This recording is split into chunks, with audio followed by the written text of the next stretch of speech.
I'm back. Okay, we're leaving special session and we're going back into the regular meeting. And Jeff, why don't you lead us, because you were late, in the Pledge of Allegiance? Sure will, thanks. I pledge allegiance to the flag of the United States of America and to the republic for which it stands, one nation, under God, indivisible, with liberty and justice for all. Thank you. Okay, Sharon, you're doing a roll call? I can if you want me to. Well, you could do it just by the list. Yeah, that's what I'm working on right now. All right, so then we're going to go into application review, and I'll turn the meeting over to John Pinto. Thank you, John. All right, we have, well, based on what we discussed last month, I sent everyone a review of the applications that we have to look at this evening, and two of them, actually the first one is an application, and the second and third one are pre-applications. And so the first one on 13 River Drive is a, let me see if I can get that up here.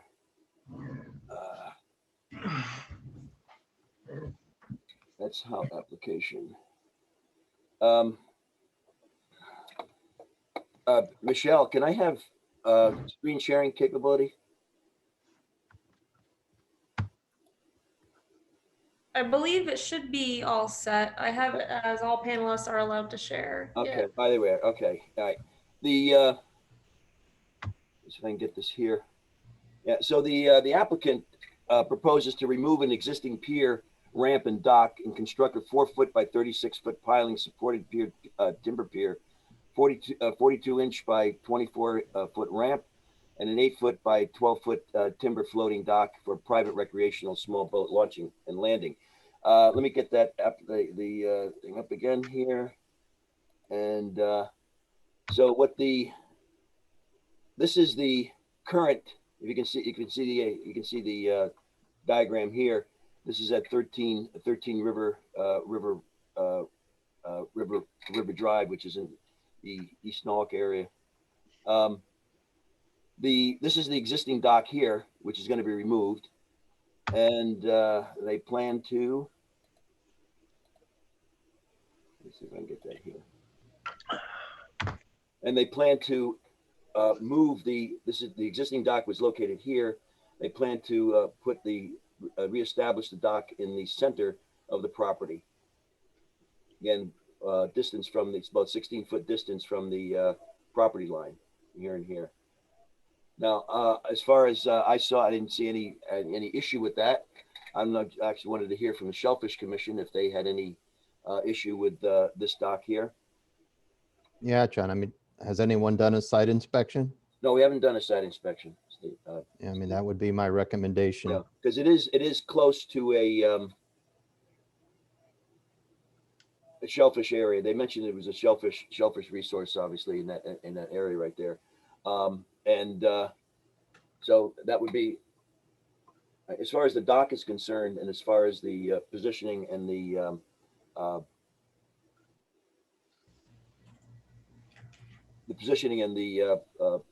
proposal itself was, oh,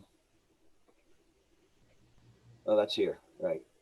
What they plan to do, you know, again, all of the properties that we look for with regard to floating, not sitting on the bottom at any appreciable point in time, and again, the design of it has not been any different than what we've already proposed in the past. So, and this is by John Hiltz. And again, as usually with John Hiltz, there's usually no stamp right now for certified architect or designer that has done this, but those are usually done in his final plans. This is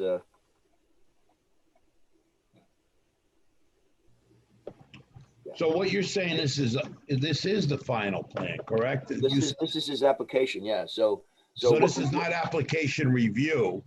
No, this is what they propose to do And what our comment would be to indicate certainly that this plan has not been stamped by an architect or a certified engineer, as far as that's concerned, as far as the overall design is concerned. And we did not do a site review. I actually didn't have time to myself anyway to go out. And I was just according to Steve, this is a shellfish resource area in here. And we haven't reviewed this at all. This arrived That's the to reason. us the day of our last meeting, so Yeah. there was no time for us to review it. So would officially. it be proper for us to table this application till next month? We can certainly do that. Yes.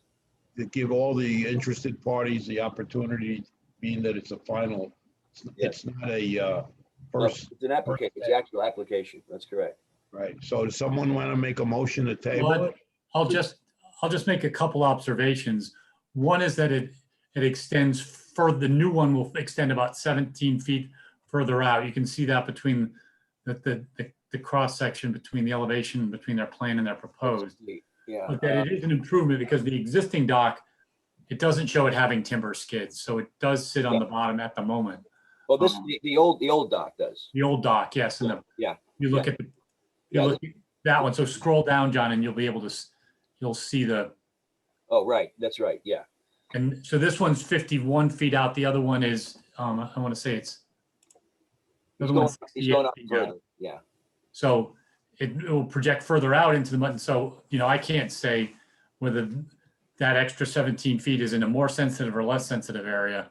Well, that's where the site visit usually. Correct. I'm not trying to make a judgment call on that, but the new one will have the float skids, so that it would be an improvement over what's existing. That's correct. Yes. This is always the style. This is the style dock that we've always certainly made recommendations for. John? Yes. John, is there a context map that goes with this so you can see they've got 80 feet to the opposite shore? Is there something that shows this relative to the features around it? You want a greater aerial view map? This is all. Yeah, a context map so you can see what Let me see. what's in your. The vicinity map shows its relation to the rest of that inlet. Can you go up to the Yeah, so vicinity basically to map, the John? right of this, you're going to have just a marsh on the end of the creek, and the left is your entry and exit points. Wait, where are we here? Let me see. We're talking about. Is there Only because I think I can see that out the back of my office here. Oh, there it is. There it is. They're here. Yeah. Yeah, this is in the Marvin Beach area here. Are there other docks? Are there docks on the other properties or across the way? No, They didn't indicate that, Jeff. Let's see the vicinity map. there's a small dock just north west of this, but it's very small. It's at the end of Hawkins. Mm-hmm. Yeah, that's what I was looking at, John.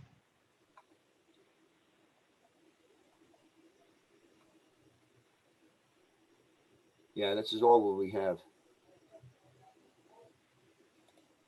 Because- Do because- you see the top of your page there where it says 26, 13, 26? There's a very small dock off of that property that is really only Which one, Matt? available. On the diagram we're looking at now? Yeah, if you go straight up the page as the creek narrows, right? Yeah. See where it says 2613?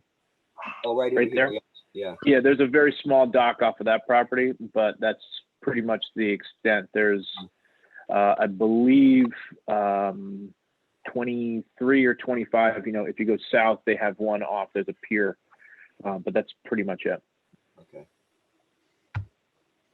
Yeah, but this area here has always been a closed area, and I think there is shellfishing in here, Steve. All in here? Yeah, there's shellfish in there, but I mean, it's No.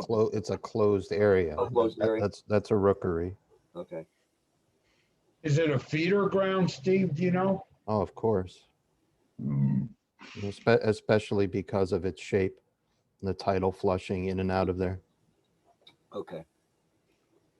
Well, So there's a basic guideline that we've adopted in the plan by the Corps of Engineers, and I don't know if it's, you know, how it should be applied here, but the guideline is if you have a narrow waterway, you want to reserve half the width of the waterway, you know, free of any obstructions, and then you have a quarter of the width on one side and a quarter on the other side. So this doesn't go out into the middle of the waterway, does it? You mean the dock itself? Yeah. He's got 80 feet to the other shore, Right. and he's going out 50 or so feet, That's right? It's 50 or 60 feet. There's a dimension, John, at the bottom, Yeah. the next drawing. this is his proposal right here. Yeah, but go down to the next drawing. There's a dimension on it across the top. Yeah, he's going, 68 feet. He's still at 68 feet from shoreline. And he's got 80 feet to the other shore. Well, that's from the end of his dock. Yeah, that's Yeah. right. What happens when the opposite neighbor wants to build a dock as well? I don't know if anybody's hearing me. Yes, you can, Dennis. That's certainly that's an interesting point, but he's going out, I don't know, he's going out just beyond the Spartina and the grass here. He's talking about where's our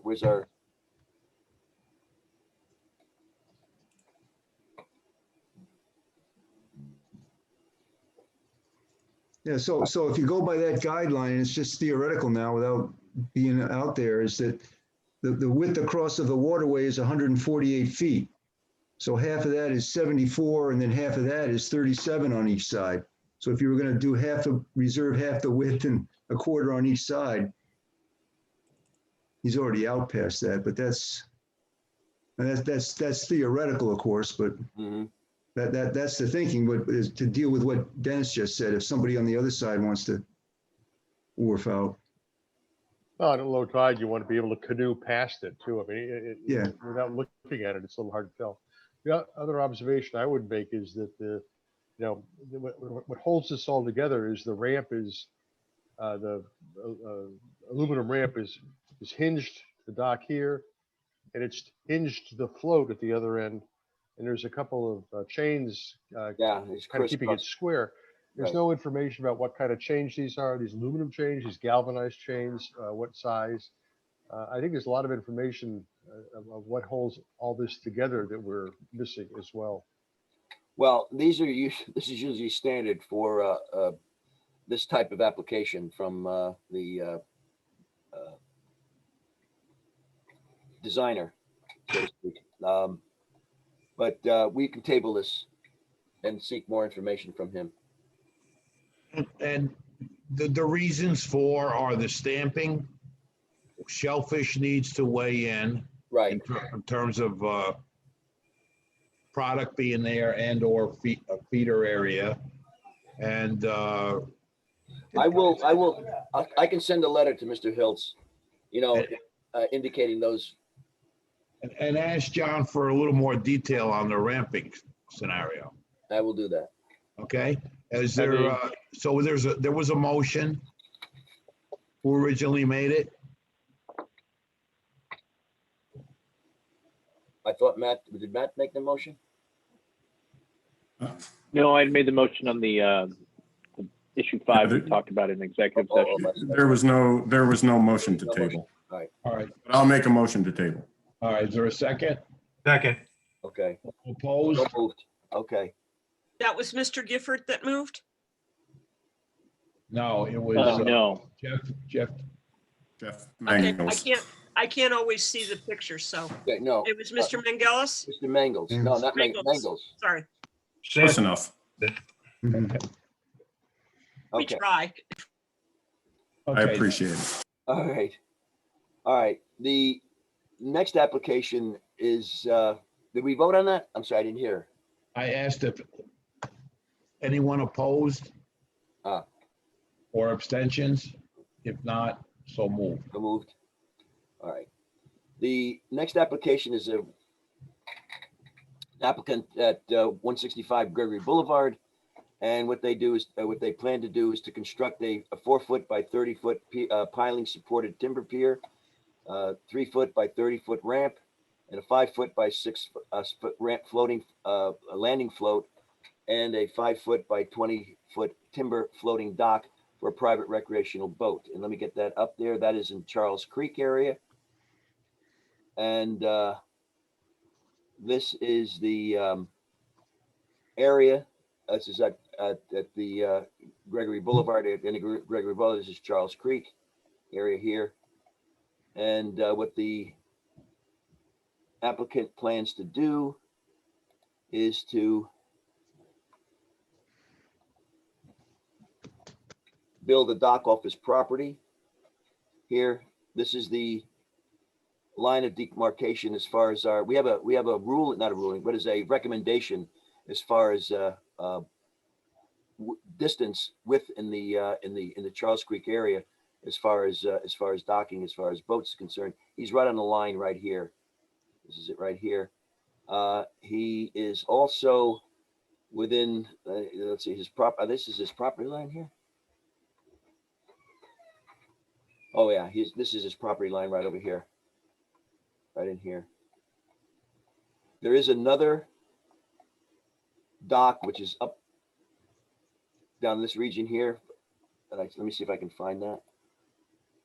It's on the other drawing. Yeah. Well, let me get. I think you scroll down to it. No, it's not on this. It's not on the same drawing, John.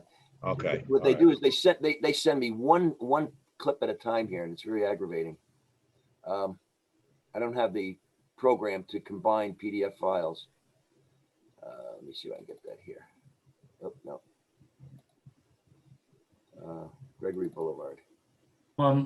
Let's see the vicinity. This is the vicinity map. Here. No. And this is a pre-application, everyone. This is a pre-application. Yeah, that's the dock itself here. That he plans to have right off of the Charles Creek. Let me see if I would get the. Oh, here it is here. So he plans to put his dock in this region here, parallel to the shoreline here, and these are other facilities that located in the Charles Creek area. So he's planning to put his dock right in this section right here. John, what's in the harbor plan? There's a required fairway down in Charles. Yeah, Creek. there is for Charles Creek. Yeah. What is that? And we have at the top of my head, I think we looked at that yesterday. Jeff, you remember what that was? I think it's 75 feet, but I'm not. It's the limit of the permitted dredged area. Yeah, and that's he's within that area. He's not outside that area. Well, go back, John, to his plan drawing. Yeah, let me see here. The harbor management plan identifies the fairway as the permitted dredged area. Yeah, this is let's see, this right here. This is the dredged area right here. All right, so this is between the dotted lines here. My napkin. Why didn't you cook the? Cook it more. Oh. We have another microphone. And this is just north of the Dorland. So when you looked at those satellite view and saw those other docks, it's just north of the Dorland condos. Yes. That's what those finger docks are. Yes. Yeah. Right. Those are down in here in this region down in here. Correct. Yeah. So there's a couple of Gardella current and past homes that are on the other side of the creek that most of them have docks. On this side over here. Yeah. Correct. Yeah. That's Island Drive. Those are the houses on Island Drive that on this side over down here. to them. Right. I think it's across from Connie's house. Correct. Right. Because this is in fact, it's her sister-in-law that passed away. That's the house. Right. But this is, as I said, he's within the fairway here. This is the limit, the dredging limit here. He's outside of the fairway, John, you mean? Yeah, he's outside of the fairway. He's not inside. Yeah, he's outside of the fairway in here. Right. This would be in the zone right here that he's in. But he's also showing a boat that would go right up to the edge without any setback. He's right up. Well, again, in all fairness, so are these docks here too. They don't show the vessels here on this dock here. But he's got a 10-foot beam showing 10-foot beam here for his vessel. I don't know if he plans to put a larger boat here. That's the other thing too.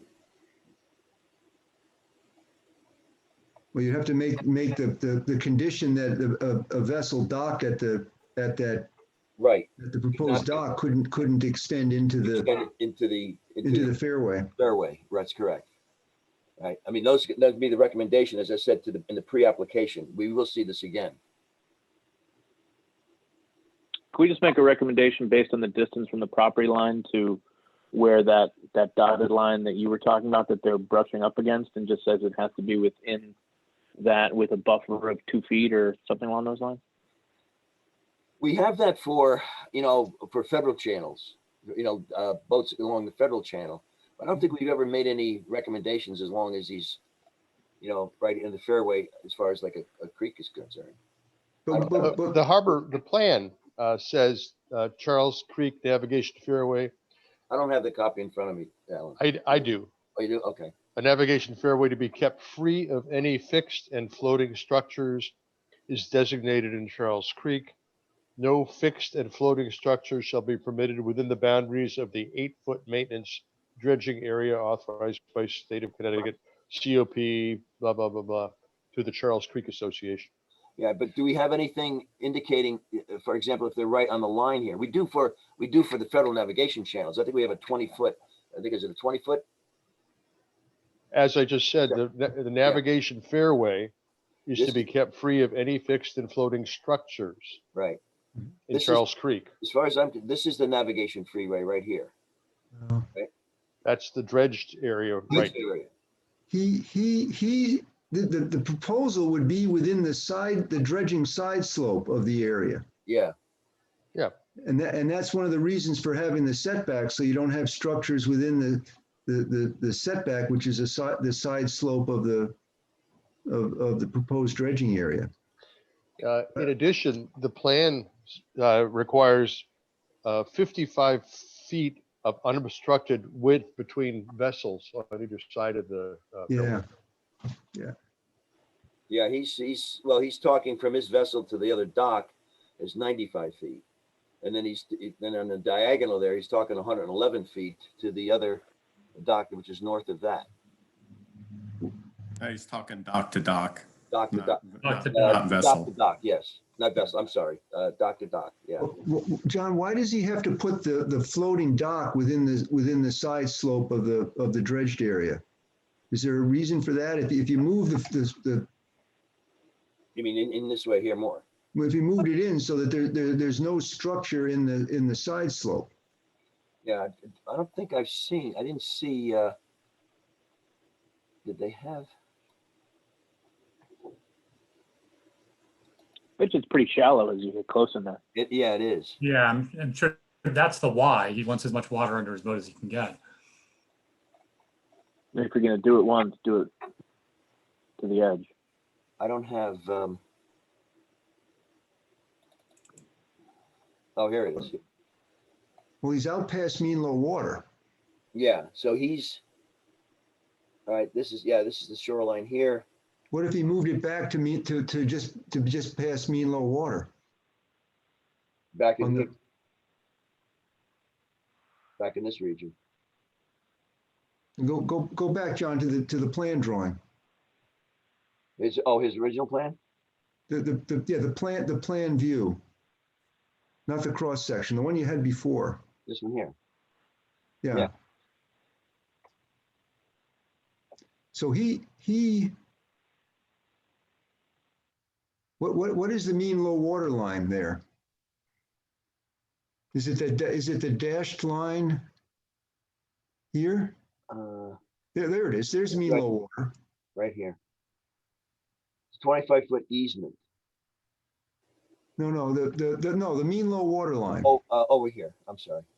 So he has a fixed pier to mean low water and then a ramp and a floating dock. Right. But the floating dock is in the side slope of the fairway and the permitted dredged area. So maybe a recommendation we could make is to suggest is that this floating dock come in more to here. I don't see why he can't do that. Or ask him why. Yeah. All right, that can be part of that. Let's see, where is he here? That's here, because he certainly has enough water in this region here. Right And if, here. that- and if that question is asked, it would also give the commission's time to do a site inspection here as well. Yeah. Okay.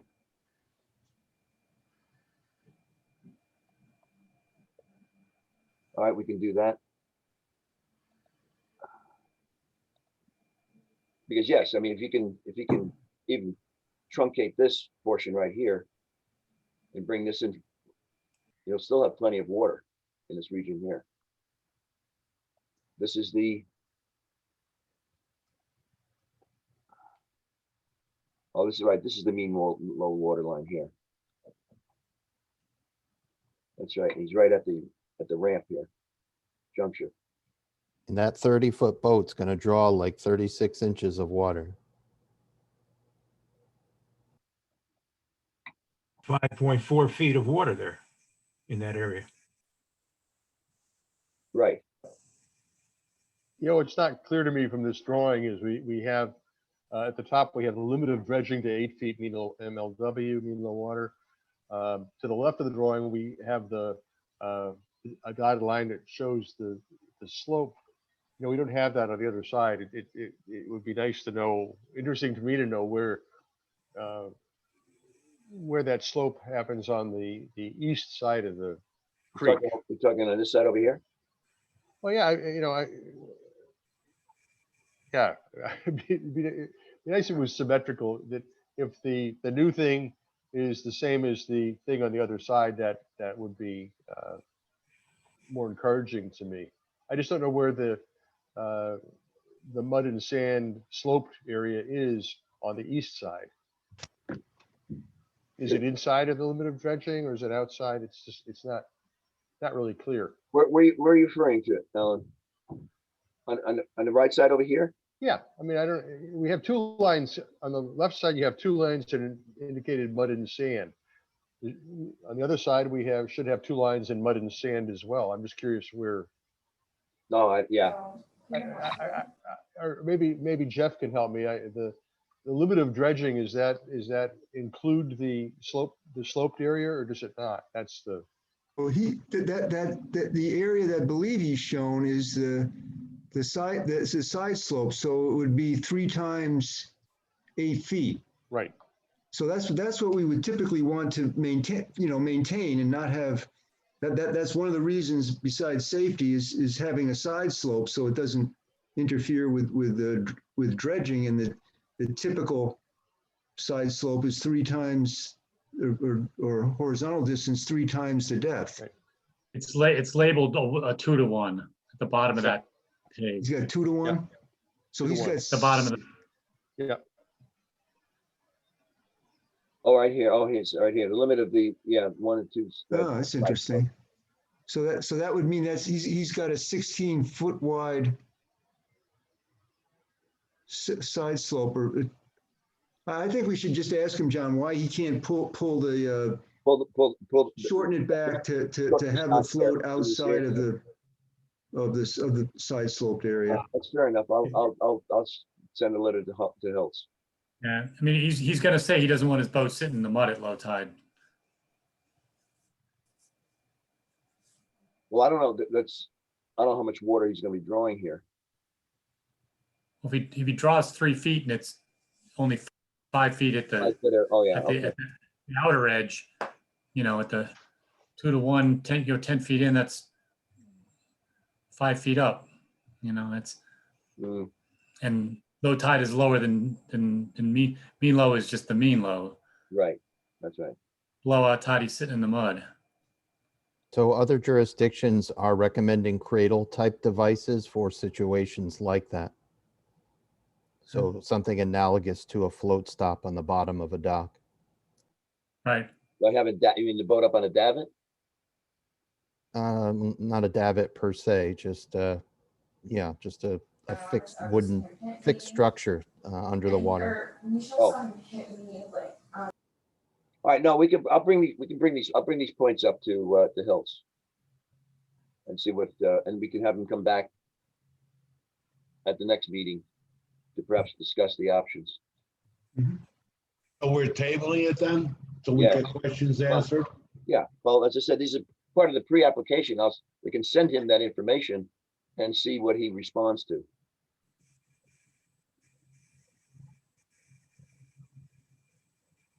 I mean, we have, one of the options is we don't make a recommendation that's consistent with the plan. But what we do is that we have no objection to him moving forward with the plan. Unless, of course, we have a definite objection of why he can't move this in, which I can certainly do that instead of sending him the pre-application form, which he's expecting, to maybe raise the questions that the commission had with regard to that application and let him come back with a response to the issues that we pointed out. Would that be the flavor of the commission? I think that would be the best overall, because you got to keep in mind, not only is the higher traffic across the way, Right. but you go up the creek, there's another 50 docks up there at Charles Creek condos. All right. Instead of giving him back his pre-application form, then we'll request some additional information with regard to the confirmation and structure of the dock and positioning of the dock. Would that be the commission's flavor? That's your motion, and it needs a second. All right. But I just like to sit out in the hallway and like breathe. I'll second. Yeah, right. And then Kelsey. Okay, all those in favor? Aye. Nice. Aye. Any abstentions? Negative. Okay. All right. So moved. So, all right. So that letter, I'll get that letter out to them. Let's see. Now the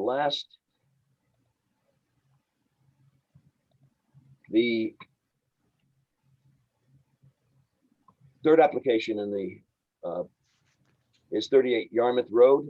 This is a pre-application again by, and what the applicant proposes to do is to construct a 17-foot by 5-foot maximum width masonry step for improved access to an adjacent waterway. And what he plans to do, let me see if I get that here.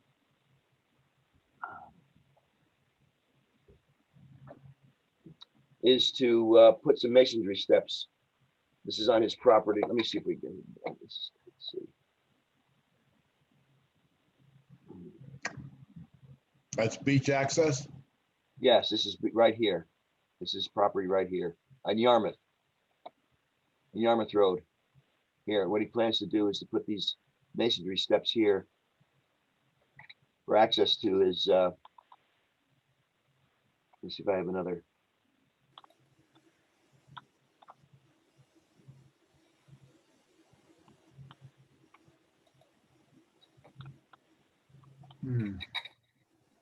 Okay. This is a different view here. What he plans to do. The steps leading down to this access area here. And again, this is a pre-application. Does anyone have any objection, any issues with regard to placement of these steps here? I don't know what he plans, if there's future plans down in No, here. those are the existing steps. The Yeah. future steps are down on the rocks further down. Yeah, this is the pre-application, not pre-application. This was the way That's it's the existing. Yeah, the existing, and this is the proposed here, right here. Go down, John, a little bit so you can see. Yeah, they're not that far, but Yeah, this is his, I guess, his rock ledge here. Right here. This is what the current situation. I guess he's planning to put On the left, John. down in here. Yeah. Down in here, Dennis? What? Got a cross section on the left of the plan. Go up a little bit. Go up with the plan. Oh. Right there. You just passed it. On the left side is Oh, I'm sorry. I didn't see this over here on the left-hand side over here. Yeah. Oh, on this side. Yeah. Okay. Okay, well, that's, I guess that's, oh, I see the design here. I didn't see this over here. Rock ledge, grade, cobblestone. All right, so I guess that's what he plans to put in here. What, Yeah, I wonder how deep looks at this. It's essentially filling intertidal area. well, I don't, well, I don't think going it. would be, I don't know if that's a major issue there. I mean, this is a, well, I'm not saying it's a major issue, but they're putting something in a, they're putting something in the intertidal area. yeah, 17, well, that's gonna be 17 feet down by, can't see his length of here. Extended walkway. Okay, It's gonna be underwater, part of it. yeah, yeah. So I don't know if there's any Spartina there or if he's disrupting the, you know, the ecological system here. I, you know, again, I don't know. That's, well, it's labeled, and I believe that's labeled as a rock ledge. Mhm. So they're Oh, right. building masonry steps on top of a rock slope. Oh, all right. They're not, I see. Yeah, here we, all right, here we go. Right. I see. They're not putting something into a natural area. Mm. No, and it's adjacent to this existing groin. Oh, right in here, yeah. So, I mean, I basically don't see any Yeah. major issue with this here. So, like I said, we get, a recommendation would be that, again, we don't say that's consistent with the harbor management plan, although we could, and that they can move forward with the full application, and then we reserve our right to review that application when it comes, you know, when it comes to resubmitted. There a What is second the- to that? What are cobbles on gravel? I'm sorry? What are the cobbles on gravel? What is a cobble in this context? I guess there's a cobblestones. I guess, I don't know if it's, you know, smaller stones on top of gravel. Maybe our Dennis might be able to help us out with that. I'm not sure. Basically, yeah. Yeah. Yeah, Belgian block. Well, I think it's natural cobbles. I Yeah, don't That's think my there's, question. Still stone. Yeah, Smooth and rounded stones, Alan. that's a, So this whole area is going to be filled with those, or are they already there? They're existing. Yeah, existing. Where does it say that? on the existing plan. That's the walkway. I'm just curious if they plan on pouring a lot of gravel in here at the bottom of their oh, steps. down in here. Yeah, It's, well, I guess this is already existing here based on what he's got here. This is rock and sand down in here. And then obviously sand and silt here. And then there's tidal flow here. But this is all probably, like you said, it's a small cobblestone that has been washed in here. There's probably this whole area right in here. There's, I think we should be sure of that we're not having a bucket of stuff dumped in the so water. there's no change in the elevations between the proposed and the existing. So if they follow the plans, there's no fill going on the cobble area. Because this is all underwater here. All in But here. you could say, John, no objection to it going forward to the permit application Right. with the understanding that the proposed work is limited to the existing rock ledge and that no additional materials or extension would be involved.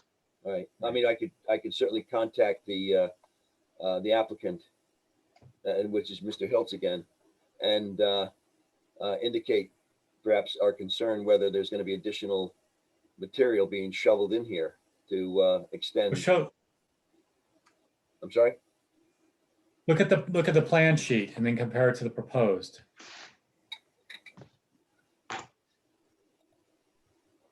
It's the other tab you have open. Yeah, let's see. This is this one here. Right. So the contour lines are the same in both, which. Yeah, well, like, again, he indicates the same thing here. This is cobble and gravel here. coastal flood area hazard, rock ledge. So I guess basically what he plans to do is just bring his steps right down into this area right here and dovetail with this ledge right here, this cobble and gravel here. I don't think he's. No, it's further up. It's above the word rock ledge.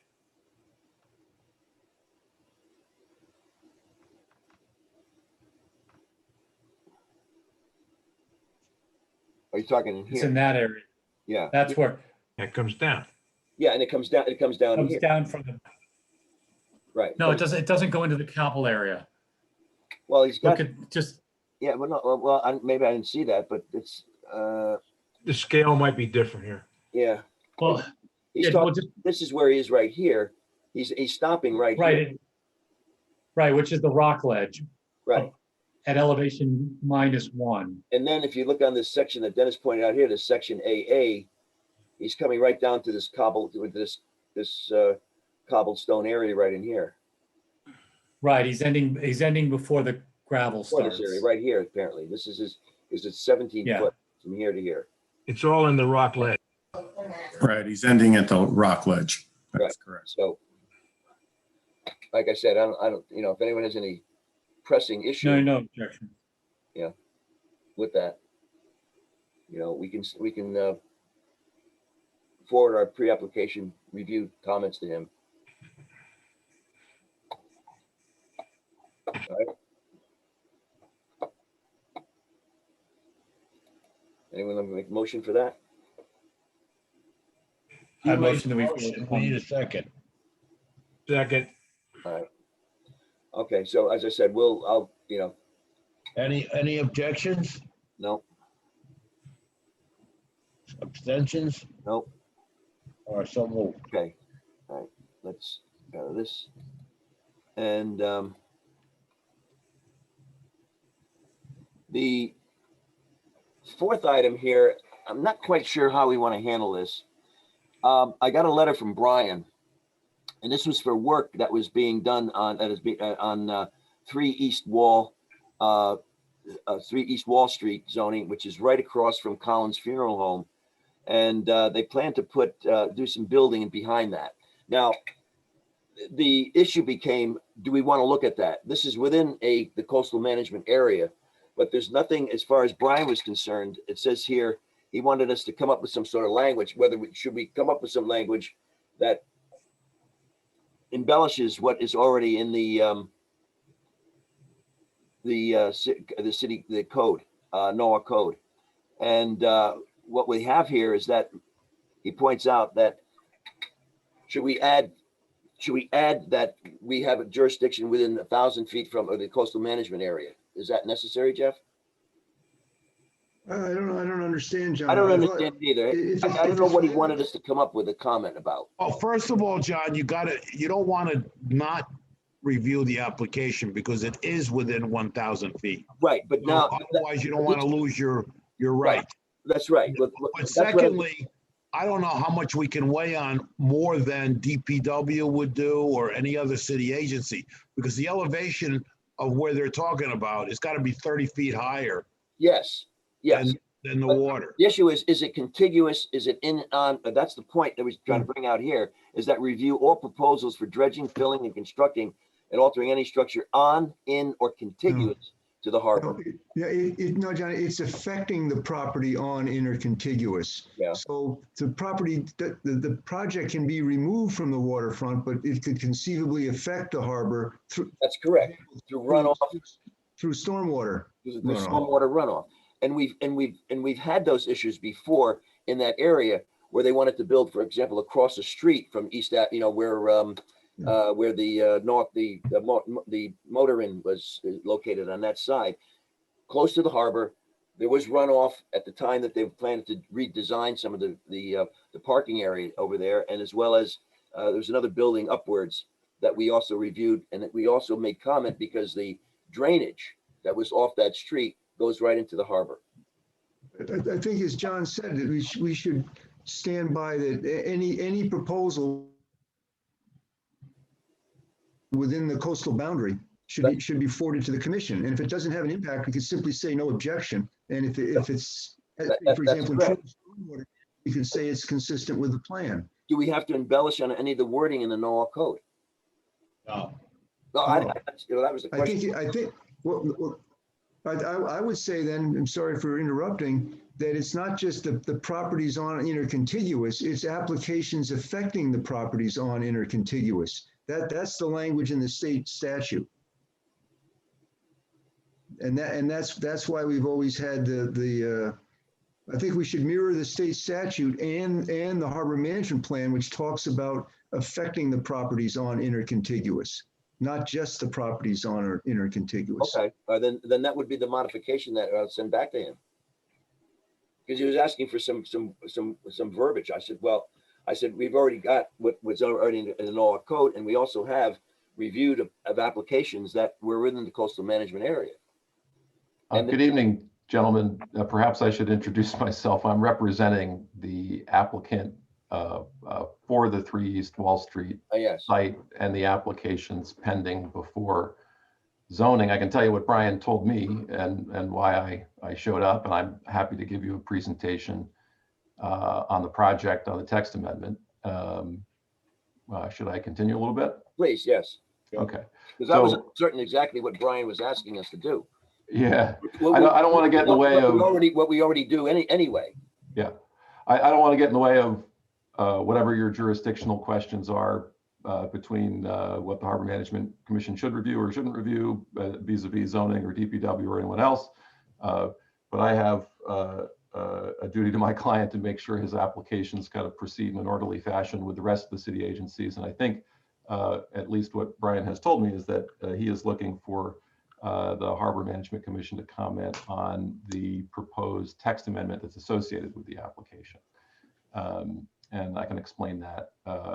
Hopefully I can share my screen and go through a little presentation here for you. All right, so I assume you can see the presentation now? Could you identify yourself, sir? Oh, that's a really good idea. Thank you. My name is Craig Flaherty. I'm a senior engineer and principal with Redness and Mead. We're a land use consulting company with offices in Stamford and Wilton. We're helping our clients on this project with the land surveying and the civil engineering and the project planning. My client is Anthony Gaglio Sr. and Anthony Gaglio Jr. of Viking Construction. They own the manor house at 3 East Wall Street. And ultimately they're proposing to go through a process of restoring the manor house, which was originally constructed in 1870, and building a new infill development of apartments behind it. Total increase in apartments on the site will go from I think 16 today to 26 tomorrow, so it's a plus 10. And the benefit is that the front door will be a restored manor house. This is similar to work that they did on Elmcrest Terrace near the hospital. This was a different site, not the one we're talking about tonight, but it gives you a good example of what they can do. This is on Elmcrest Terrace by the hospital. This was the house when they bought it. And this is the house today if you drove by it. You can see just in the rear of the picture here, I'm getting a little handout. There is an infill development that's 3 stories of apartments over a garage behind it. But the way that the text amendment works in that particular zone is that you get some incentive rights to build more apartments than you otherwise might be able to if you go through a process of restoration on a historic structure. So the whole reason we're here is because we'd like to take this historic incentive preservation development regulation, which exists currently in 3 zones in Norwalk, the Central Business District, the South Station Design District, and the D-Residence District, and we'd like to bring it into the East Avenue Village District. What do you plan to propose again? Reconstruct, and you're going to be knocking down the buildings behind the establishment that you was it 3 East, and then yep, and do construction as far as the That's correct. So this is Putting in impervious surfaces. well, yeah. So I'll get to that too, sir. This is the existing site. It's next to the funeral home here. This is the property we're talking about with the manor house in the front, an old stable in the back.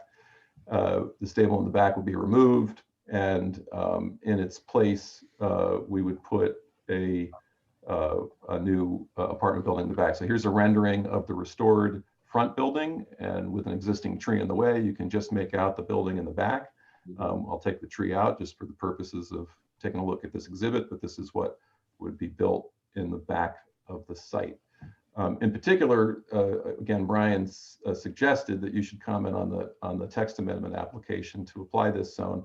I think he's said that because certainly the East Avenue Village District itself does touch on the harbor, and certainly it all drains down to the harbor just like most of the rest of Norwalk.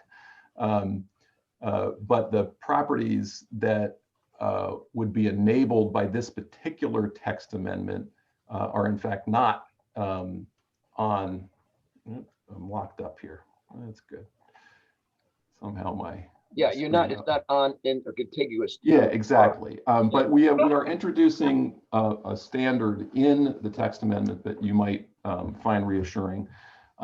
Currently, the East Avenue Village District does not have a limit as to how much of the property you can cover with hardscape and parking and building. There's a building coverage limit, but there's no total coverage limit. We are, if you were going to take advantage of this historic preservation text amendment, we're introducing an additional restriction that says you can't cover more than 70% of the property with a hardscape surface. So we're actually introducing a limit where none exists today. So I think just in general, that will incrementally improve water quality conditions in the harbor. And then the second thing that happens whenever redevelopment is proposed or development is proposed in the city of Norwalk is you do have to meet the new and current city of Norwalk drainage regulations. And those drainage regulations require water quality renovation and infiltration and so forth. And we are also doing that here. So to get back to the particular of the site plan, right? So this is the restored manor house in the front and the proposed 2 stories of apartments over a garage in the back. We're going to be putting in a new infiltration system and new oil grit separators to collect the water, give it a chance to soak into the ground before any of it runs off into the harbor.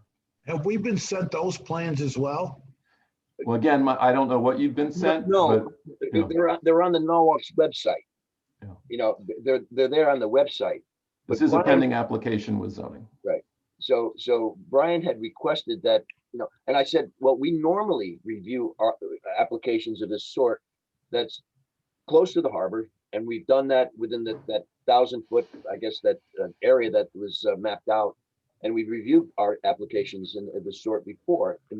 So I couldn't figure out exactly what he was asking us to do under these circumstances here. I guess maybe there's 2 components. There's the site plan special permit, but there's also the text amendment. And so he wanted to be clear that he was looking for your referral comments on certainly the text amendment. Yeah. So Jeff, yeah.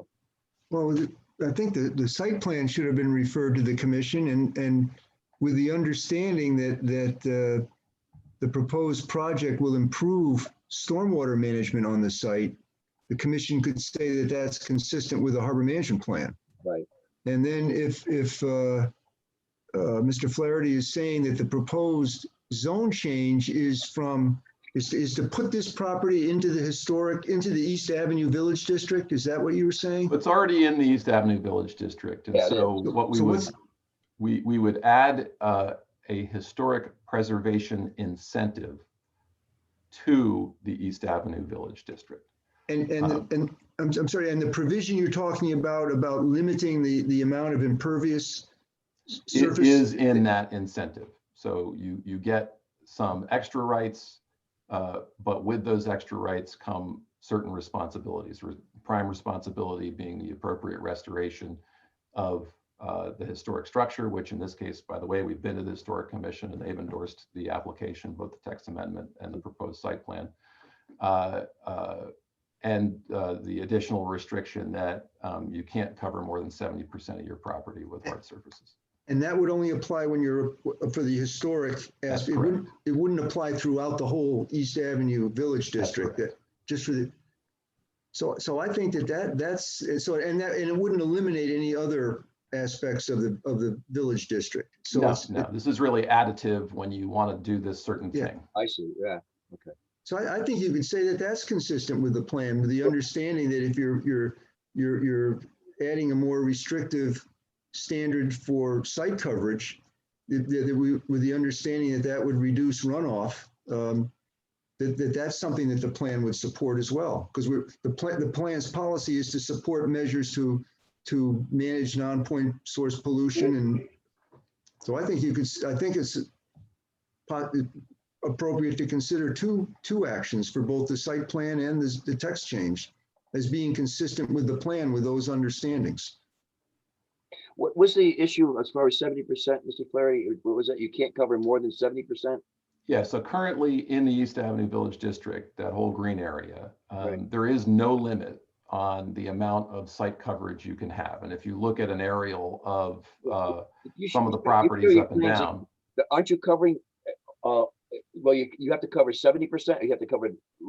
So we're proposing a new standard for these incentive developments that's lower, right? So right now you could technically cover 100% of your site. And if you look throughout the district, you'll see some of those sites are covered at nearly 100%. We are saying if you do one of these historic preservation incentives developments, you cannot cover more than 70% of the site. And we are not covering more than 70% of the site. So 30% of the site will be vegetation and landscape. What's the current coverage of the site? That's a great question. I can get that answer while you guys are talking. Let's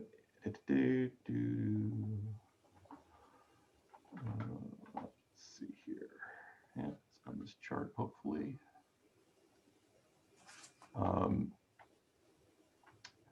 Our site coverage is going to be, I don't have the existing site coverage, but I have the proposed site coverage, which is 65.6%.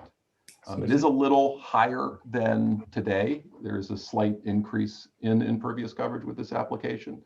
But what we're doing with the stormwater management system we've designed is actually take a significant amount of the impervious coverage in the back of the site, the whole building and some of the drives, and putting it into this infiltration system to treat the water quality volume for a much wider area than just our increase. Well, now that makes it a little bit more plain and clear as far as what he was asking. You know, as I said, because we have reviewed applications in the East Avenue Village District. You know, number of applications that were now closer to the East Norwalk area that we reviewed. We also reviewed the proposal to establish the East Avenue Village District. Right, exactly. So this on the screen now is in fact the drainage plan, just so you believe what I'm telling you. but this is the proposed building, and all of the roof leaders from the proposed building are being collected and piped to this underground infiltration system, which has got 42 Caltech units in it. Oh, interesting. That's more than we've ever seen in any other application. Yeah, no, it's significant. We knew we were in the CAM zone, and it is the new DPW manual when you're redeveloping sections of a site. Even if you're not increasing impervious coverage, if you're redeveloping that section of the site, they want you to provide the water quality treatment. No, I got you. So, all right. So obviously we can make a recommendation certainly to Brian on that regard, with regard to its consistency with the plan that you plan to diminish, the overall water run impervious surface. And there was one other aspect, Jeff. We had the two, the site plan itself, and the text change. Right. And I think you could consider saying that the text change is consistent with the plan insofar that it would reduce, it would add a new standard for the total amount of impervious coverage, and that would be expected to improve water runoff conditions. But the new standard only is based on what, Mr. Flaherty? Based on if you have a historic site? Yeah. Yeah, if you choose to use this historic incentive, the standard would apply to you. Okay. What is the historic incentive? I mean, is this something once in a decade thing, or is this something that? So the other, actually, I'll put another exhibit back up because it'll help answer this question. So all right, let me share again. The other, so there's a total of 5 properties based on the way we wrote the regulation that could theoretically take advantage of this regulation because we set the minimum lot area for taking advantage of the regulation at 30,000 square feet. So our site here is in red. First Congregational site is technically large enough. That's not going to get redeveloped anytime soon. The St. Paul's is theoretically large enough, not necessarily going to get redeveloped anytime soon. Norwalk Inn, they just invested a bunch of money, so that's not likely to change very soon. Collins, maybe, it's a family-owned business, but there's an opportunity there perhaps that site gets redeveloped. But if it did, and they did choose to use the incentive standard, they can only cover 70% of the property with impervious surfaces. I mean, we've reviewed applications already across the street from Collins, that area right there. That's why I didn't think, I was wondering what the difference was. The fact that, he gave you he asked the question, well, could you review this, the review application? Is all we need is a statement. Well, we already review applications within that area. That's what I didn't, so. You might also recommend, John, that planning and zoning consider establishing a maximum amount of surface coverage standard for other properties throughout the East Avenue district, if there's no such standard there now, as we've just been told. But that's not related to this, but just as a suggestion that they might encourage them to look at the possibility of doing that throughout the East That's a Avenue. good point. All right, so we can add that to the letter District. that sent to Brian. Okay. Thank you for your time. If you have any more questions, I'll be here. Otherwise, I'll. Mr. Flaherty, thank you for the clarification on that. Again, we didn't know exactly which direction he was aiming us to go, but as I said, that was very, very helpful. Great. Well, that was it as far as the application review. Anyone else?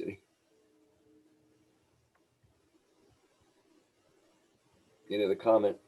All right, do we need to do the motion as far as item C is concerned? Yes, we need to, so again,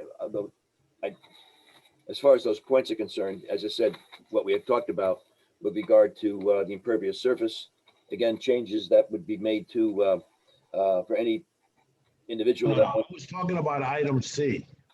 Did we finish that motion? Did we put that all together? Which one are you talking about, John? Yarmouth Road. About the court. Was that Yarmouth Drive? Yeah, Mr. Romano? No, I don't. I'm sorry. D. Okay. E. We still have to do that, John. Right. That's what I'm talking about. Yeah. No, we still have to do that. Yeah. So Matt, I think, had a motion that he wanted to put forward regarding that. I think, John, just to clarify, and again, if anybody else wants to step in here and add, I think there was kind of three forks to the motion we were talking about putting forward, which the first was to contact the Norwalk Legal Department, City of Norwalk, that is, request that they intervene and react to this broad-reaching response that's been put down. Number 2 would be to have us as the board contact all the Connecticut harbor management groups, forward them the information that Jeff and John have put together, which was rather impressive, and basically should we come together for a better, larger numbers to react to this. And then the point that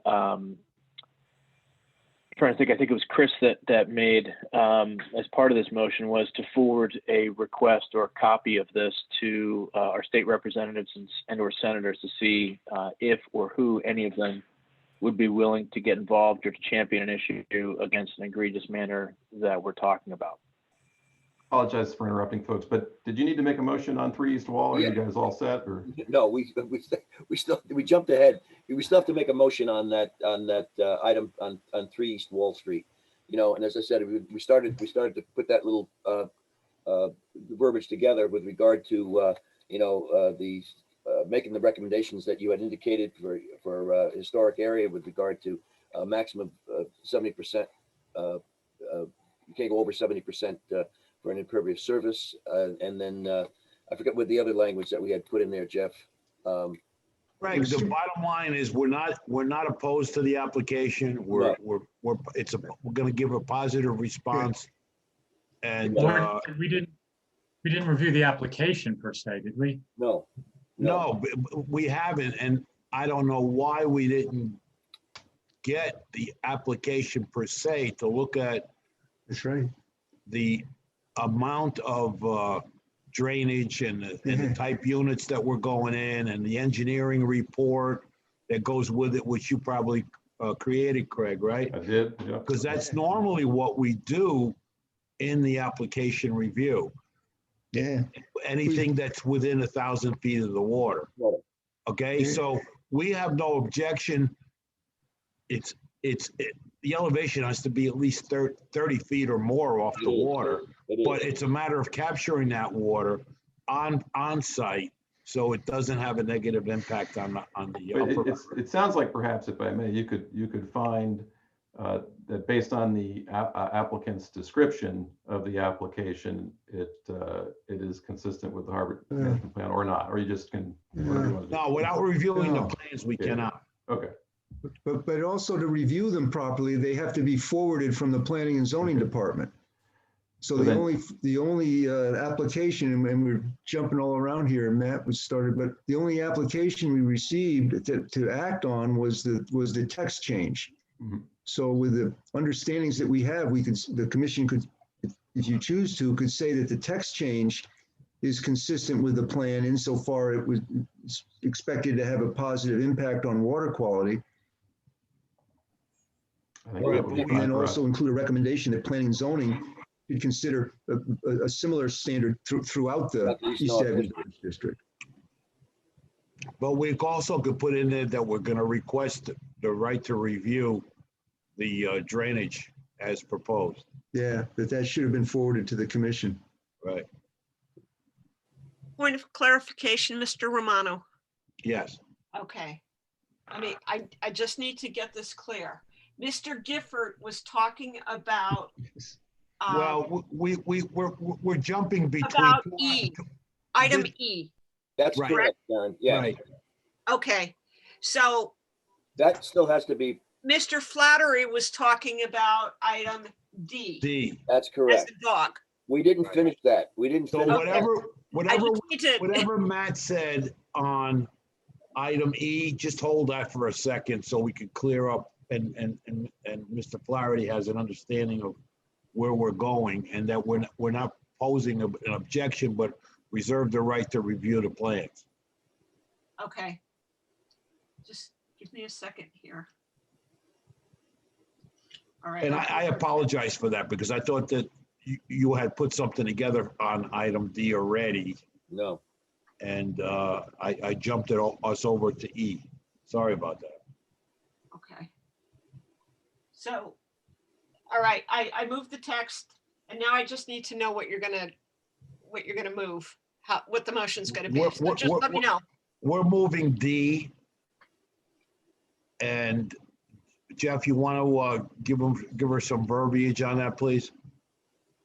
Well, it's a suggestion for the commission to consider is that we find that the proposed text change, and we'd have to define that exactly the precise language that was discussed by us tonight for the historic preservation matter in the East Norwood Village District is consistent with the harbor management plan.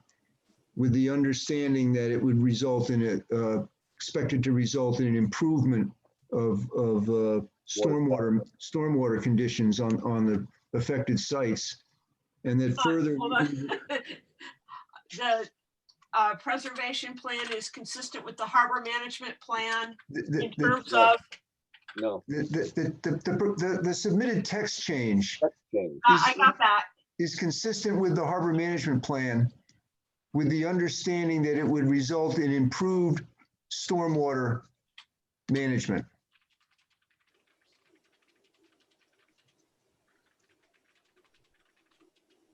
We could add more description in the background, but that would be the possible motion. And then in addition, the commission recommends that planning and zoning consider a similar standard throughout the East Norwalk Village District.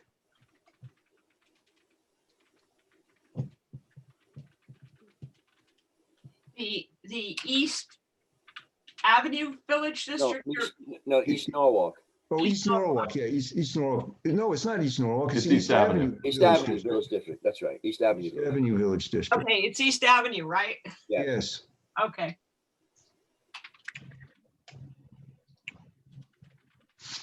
And you want to put something in there about reviewing the plan itself, the drainage plan? Well, that's what we hopefully plan to do. And we request from Brian that we want to look at the actual proposal itself. But we could ask that of Brian in the letter. I don't know that would need a motion. No. Because it wasn't submitted to, there was nothing submitted to us. All right, so the original body of what Jeff said, does somebody want to make that motion? I'll make that motion. Is there a second? I'll second. Thank you. All in favor? Aye. Aye. Opposed? Abstentions? So moved. All right, so that's where we're at. Now we're on item D, John. All right, now we're going to E. Thank you. Good night. So can you reread what you had Thank you. written in terms of Matt Gifford's motion? Sharon? Yeah. Mr. Gifford moved to contact the Norwalk Corporation Council regarding to contact all, well, there was something he said that kind of got garbled, but contact all of the Connecticut Harbor Management groups to react to this and forward a request to the state representatives and senators to request their support. That's what I got. So John, do we want to first make a statement that this was based of our executive session that occurred prior to the open meeting this evening? Well, if you make, no actions can be taken during legally taken during an executive session. What you can do is say, as a result of the executive session, the following was determined. That's exactly what I was trying to ask for. So that'd be perfect, ma'am. Yeah. Does anybody else have any ideas of adding anything to that motion? I'm not sure if we as a commission will reach out. I think the Connecticut Harbor Management Association will reach out to all of the commissions in the state.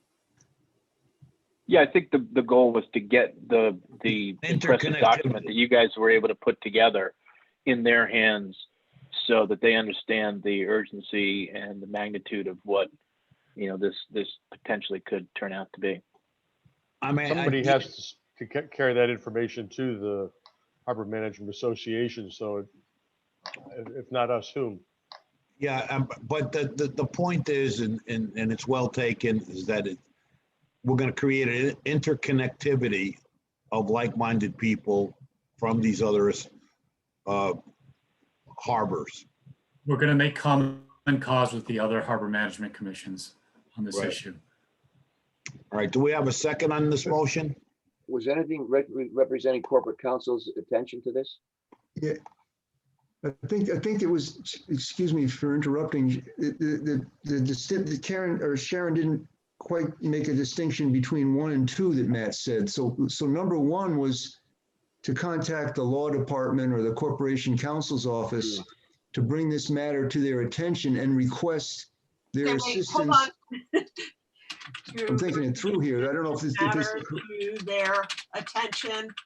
Okay, well, let's see if this is correct, though. To bring them, what Matt said, to bring the matter to their attention and request the law department's assistance and possibly intervention, or I don't know if what that was the word you used, Matt.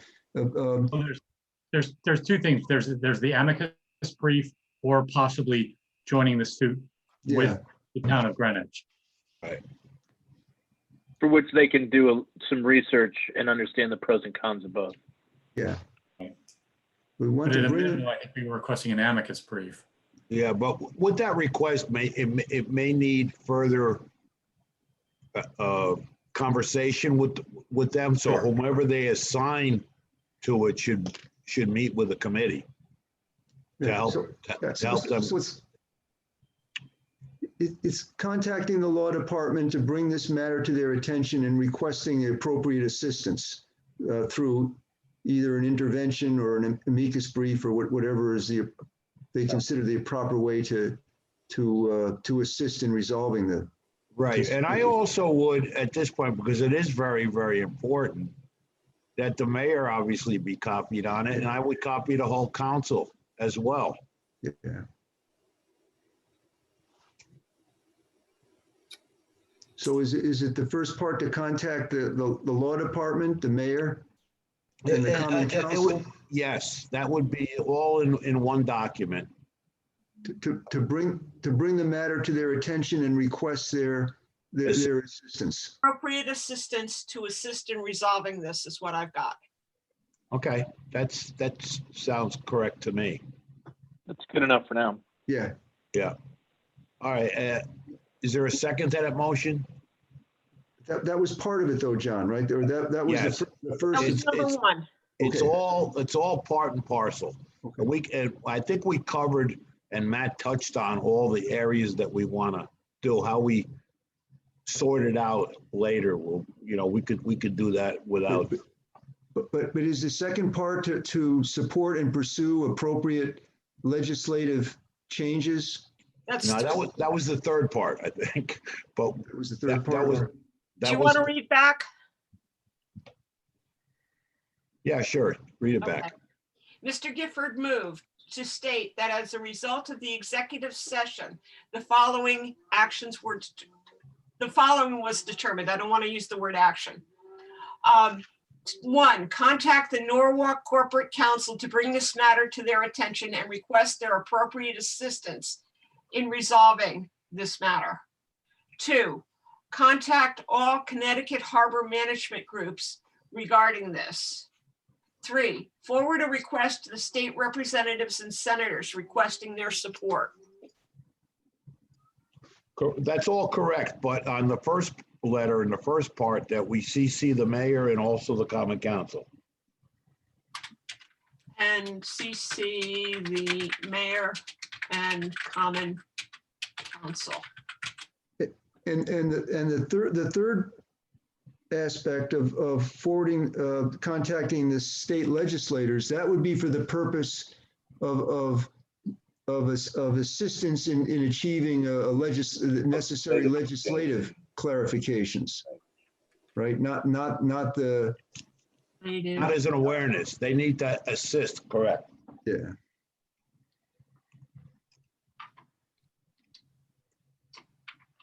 Assisting in achieving legislative. Remedy. That's right. Remedy is a good word. Thank you. That's perfect. Okay. Mr. Gifford, are you good with that? Yeah, no, that's the basic tenement of what we're talking about. So it's a good starting point. Sorry for all the interference. Normally I don't. Not a problem. Is there a second? Second. Second. Alan Kibbe seconds. All in favor? Aye. Aye. Opposed? Abstentions? So moved. We are complete. Unless you want to discuss the, Well, you may as well go to F. About the meeting that we had about docking the boats. mhm.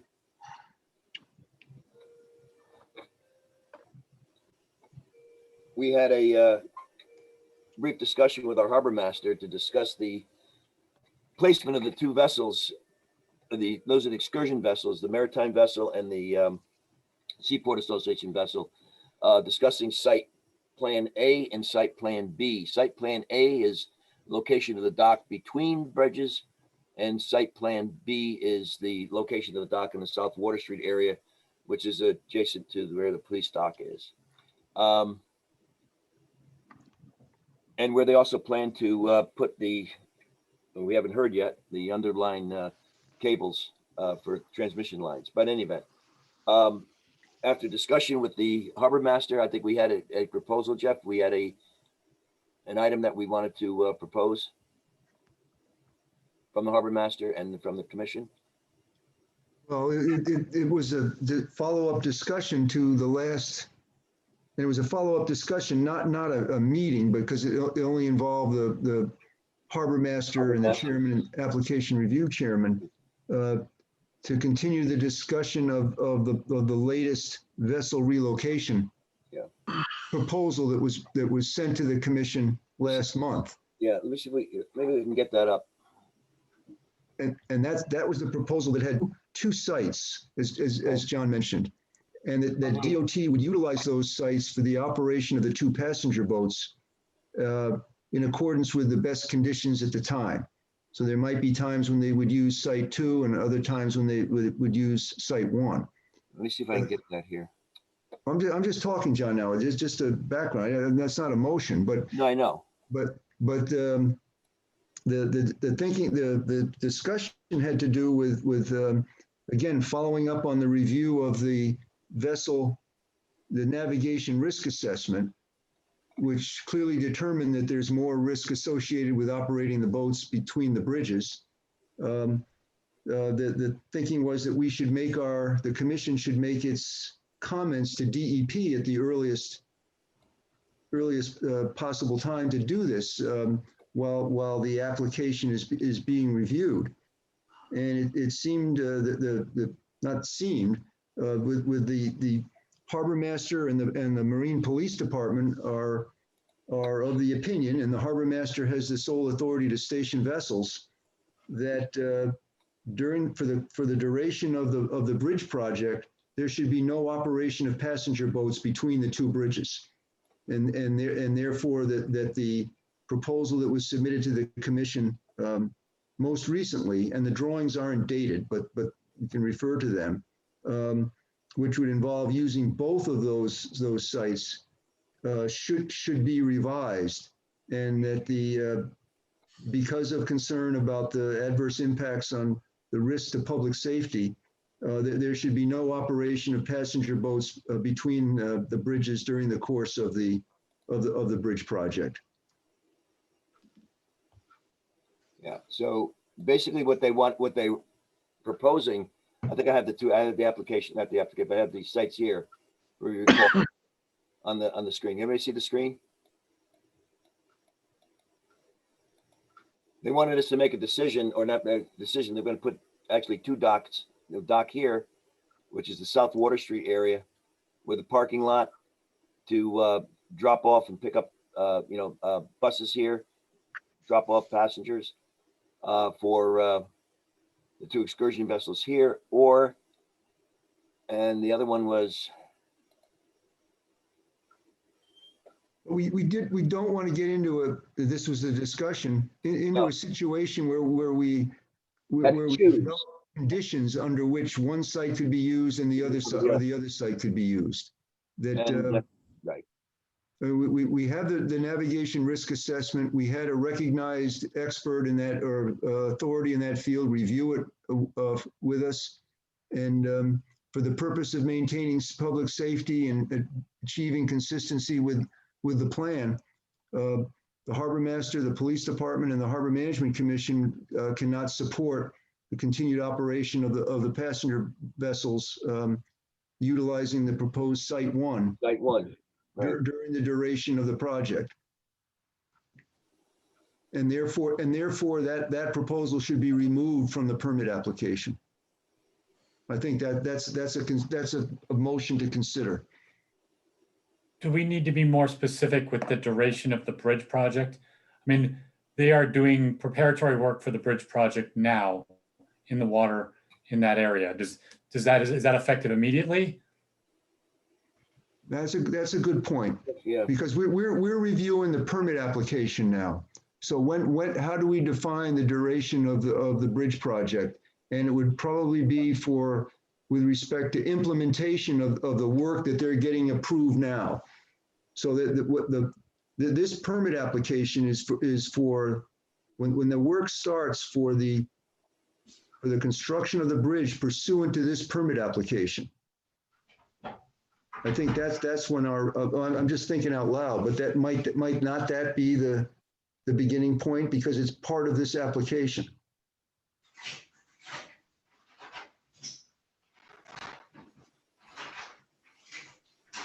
Well, that is true, that the work that's going on now is permitted separately. It's permitted separately. So this is what they're asking for now is approval to build 2 docking facilities and utilize them. Well, whatever they felt it was safe to move into the area. That is, Yeah. you know, and so they wanted us perhaps to come up. What I feel that we should not do is make the decision of when site A should be Right. used, and when site B should be used. Right. That sets up a can of worms that we can't control. First off, you know, under what conditions are we going to define to use site A and what conditions you can use site B? Because if anything happens, the city is going to be liable for any elision or any mishap that would occur in that area. Well, that's what the harbor master Right. pointed out, Right. that it can't be wishy-washy and subjective. It's either got to be, when you're working, no boats, period. Yeah. Not that they can be there for a week and then Right. off for a week. No boats, period, during that Well, time frame. And they DOT also conducted a review of the vessel mooring and docking, of also using the boats at the site B here, which was on this. I hope this is on the screen. At site B, south of the Straffolino Bridge, and also picking up the capability of picking up passengers at the visitors dock as well. So there's certainly 2 options that can also occur where the vessels will be moored here. But the other thing too we have to consider is the distance that they are from the channel. But in any event, We didn't want to be subject to that because they could come back and say, okay, the commission approved both these sites for use. right. And then the liability would, or Well, at least the perception of liability. They also made it plain that site 1 is they're going to conduct site 1, build site 1 anyway, and for use by the city. And I think that was a deal that they had made earlier that they would dredge that area, and the remaining facility, after all construction is over, could be used by the city and take over by the city for the docking. Yeah, but those concessions that were made have nothing to do with the overall No. safety of the harbor. That's correct. And that's our charge, our police department's charge, and our harbor master's charge. So the view that we take is that no vessel at any time should be moored at that location during the proposed construction time. So the But that could be recommendation. years of time in the construction process. Right. Because they're Plus or not going to be minus 7, working correct? in that upper part of the north of Straffolino every day for 5 years. Well, and plus that'll obviate the need for bridge openings. You know, I mean, operating in this area here, it keeps the passengers out of harm's way. There'll be certainly very few issues. Well, I'm sure there's going to be barges going up and down the river here as a result of the barge traffic, normal barge traffic. But they're not going to be in the work area where you have work barges and cranes over in the area down at the north end of the bridge. So at least here, the passengers, both drop off and delivery and the maneuvering of these vessels during the time of operation would be out of harm's way, basically. And that was based on the review that we gave, and also the simulated operation that the Marine Police and the Harbor Master had done previous with regard to vessels in that area. And then, so, anyway. Guys, I don't know if I'm coming through, but am I coming through? Yes, you are. Yes, you are. Mike. Okay. Obviously, the primary concern, and I talked this over with Pete, is public safety. As far as we're concerned, public safety. It doesn't make sense to have a boat docked there while they're working on that bridge. As far as we're concerned, we are concerned for the public safety. That's our primary concern. The secondary concern is liability for the city. If we let a boat go there, the city could be liable. And I think that we would have to, if we were overridden where somebody said you could put a boat there, somebody would have to file, obviously not us, it's above our pay grade, file something which says that, this is not what we want. And we would have to protect the city. It just doesn't make sense with that amount of construction to have any boat docked there. Well, and like I said, our primary concern, can't say it enough, is the safety of people. That's what we're concerned with. Secondary concern, the city doesn't need that liability. And that's where I talked it over with Pete, and that's where we believe we are right now. Right. Well, there's a number of other moving targets too that the Marine Police are going to have to contend with, because you're still going to have boat traffic up and down. You still got rowers going through that area. You still got regular boating traffic that is going to be coming from the, from the head of the harbor on down, along with rowers, along with other barge traffic going up to the Vines. So there's going to be certainly a number of moving targets in that particular area. And what we would be doing is eliminating the possibility of, again, those two excursion vessels that are going back and forth and dropping off and picking up passengers. So I couldn't agree, Doc. I couldn't agree more. And we had when they were pulling cable across, we had a situation where there were two wakeboarders who were paddling. I mean, it was freezing out, and they were paddling upstream, and we had to send them back. And we also had some of the rowing clubs chase boats that were they had maintenance done, and they were bringing them up north. And we said, you can't come right now. You're going to have to make arrangements when they're not working. So even in the dead of winter, this is an issue as far as traffic goes up and down the river.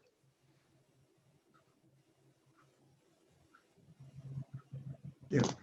So those are different. I mean, notice to mariners and controlling river traffic in the federal channel is a separate issue from this. I just think that with the cranes moving, Sure. and with what I've seen about how they're going to replace, it's not safe. And like I said, our main goal is to protect the public, and our secondary goal is to insulate the city. I mean, if we don't think it's safe, it's not safe. I mean, you're talking major construction. So the question is, how do we implement that? I really don't think that either one of those boats should be north of the Straffolino. And that's the harbor master's prerogative to say that at any given time. It absolutely is. I'm just duration of X period of time. That the more our option, mooring of vessels. Correct. I'm just giving. Yeah, I think we're all there. I think we're all there. How do we respond to deep? I mean, our option is that the mooring of vessels at Site 1 is not an option, and that the mooring of vessels at Site 2 is a favor to the harbor master, the Marine Police, and the Norfolk Harbor Management Commission. Absolutely. Once the bridge project is done, then go back, back to the original point one, or what you want to call it, site one for the mooring, for the docking. But until that project is done, I don't agree that any passenger vessel should be in there. We're gonna have regular boats going through, rowers going through all the time, but the police are gonna be out there monitoring that. And to have a boat that size, two boats that size, delivering and dropping off passengers, why risk it when you can have something outside that construction zone that's not affected whatsoever by cranes, by equipment, by tugboats, by all that stuff? Just take it out of that area. Right. It's just, I believe it's common sense. The issue will end up being, sorry a second. The issue you'll need to end up dealing with on the ground is when does that moratorium start? Because if it starts on day one, then they won't have built the southern docks yet. Or you're going to say you can't build the southern, you know, or are you going to send the other two vessels away until the second dock is filled? You know, it's when does the moratorium start? And just the start of construction seems a little clumsy and broad.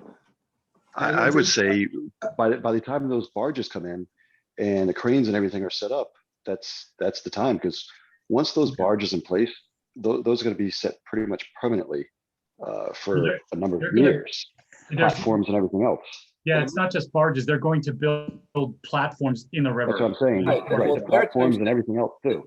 That's the IMAX theater has got to come down first, because that's where the major platform, at least that's going to be nearest where those vessels are going to be moored, are going to be located.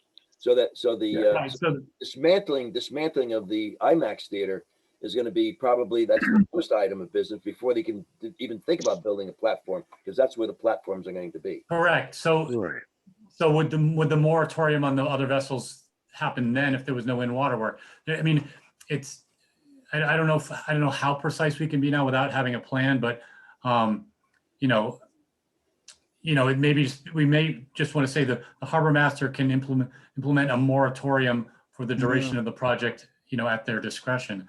And I agree that, you know, this month and then that month is not a workable thing, but you know, when the moratorium starts is going to be well, I would say the primary start of it is the deconstruction of the IMAX theater, so they can put up the platform.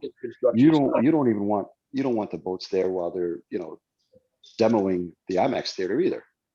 You know, so they know when they're going to start that. I would argue.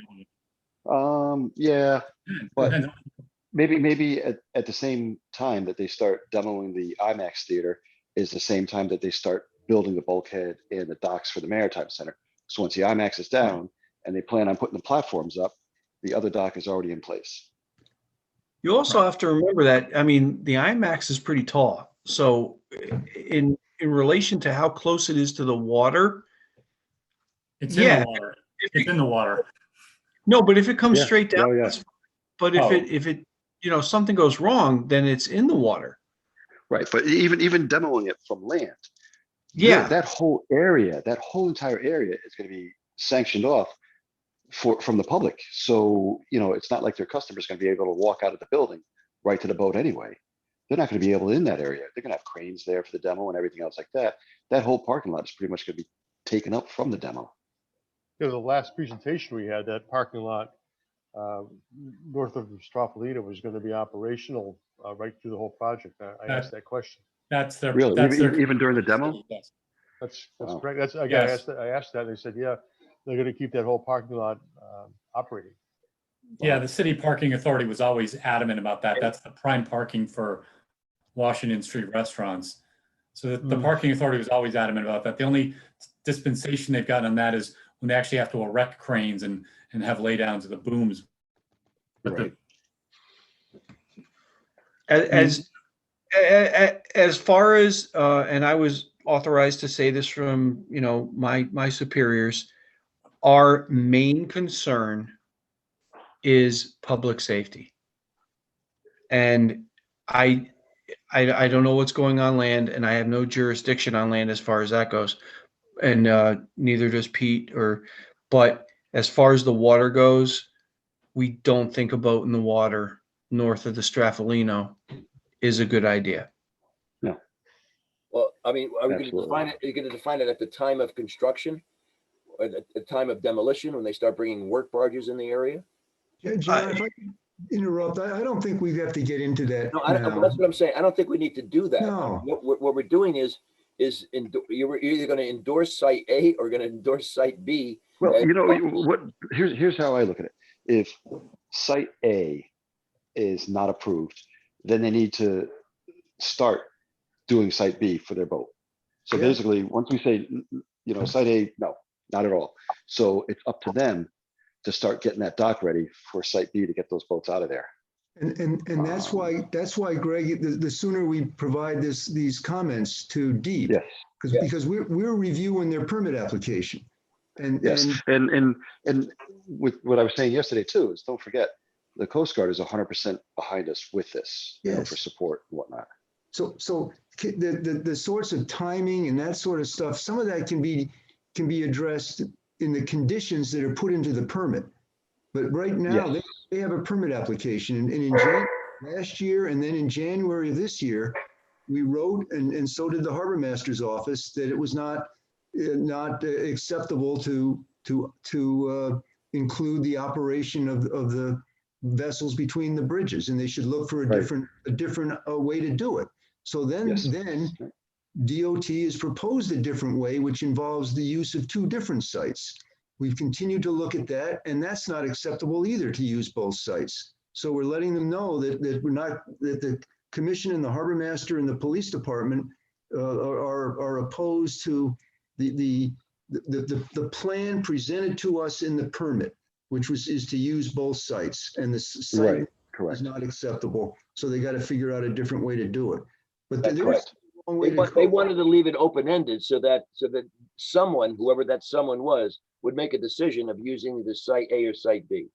Yeah, and we're saying that site 1 or site A is not acceptable. Yeah, and who would coordinate that? You know, Exactly. That's the thing. We don't have a person who's overseeing the operation of that job, so that they are contacted, so they get notification of all the parties in that are concerned that, okay, on whatever it is, on Monday we're going to be using site B, but then on Tuesday, Thursday, and whatever, we're going to be using site A.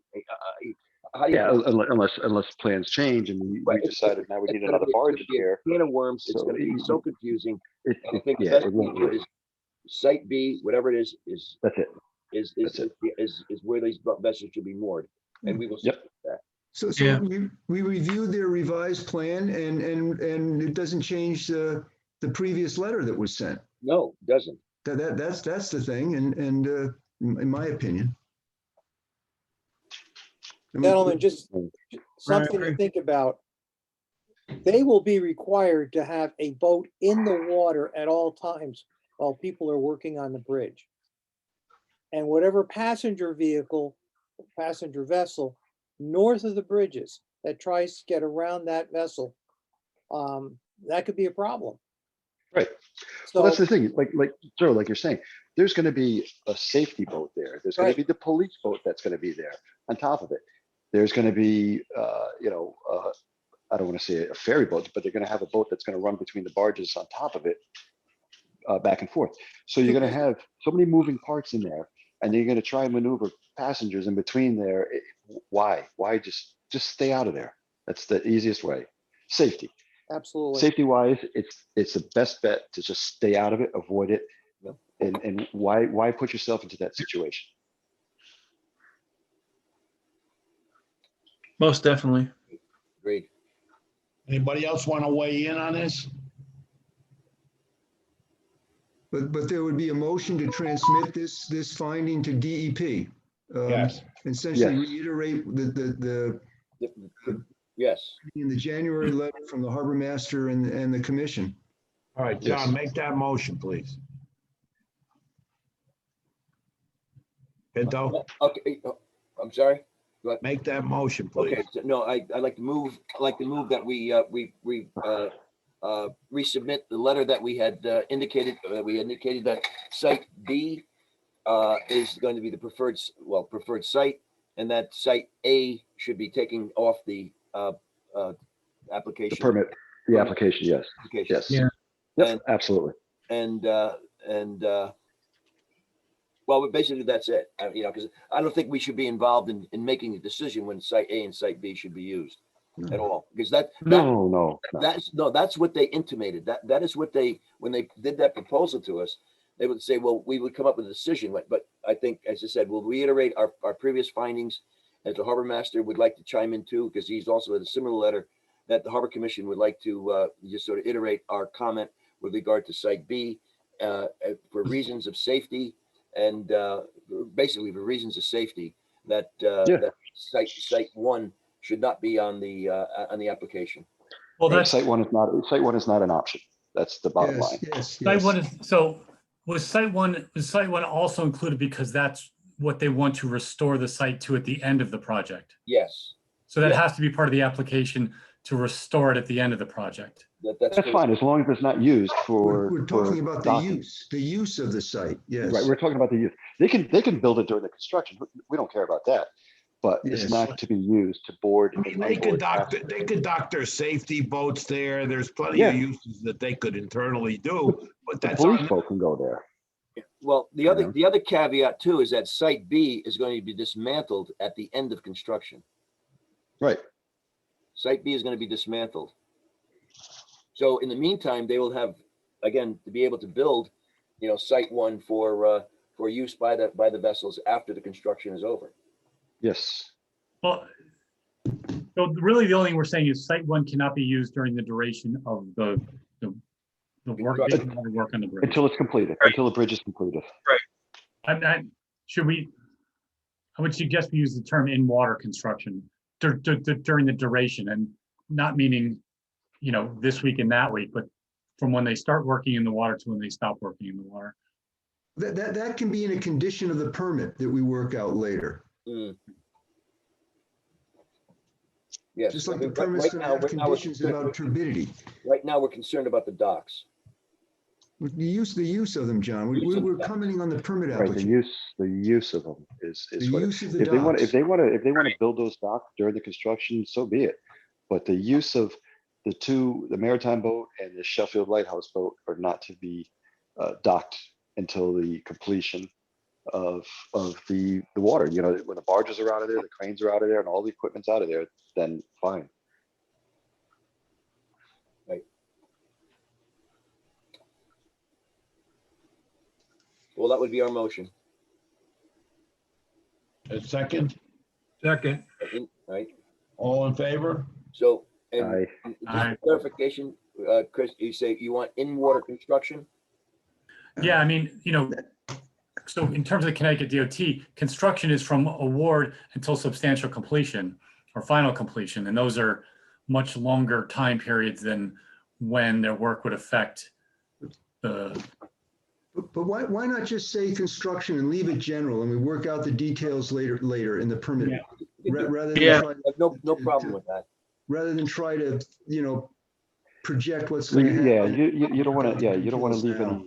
You don't want to leave any loopholes in there where you can try, No, you know, It's work construction. around. Yeah. That's not the commission's job. Yeah.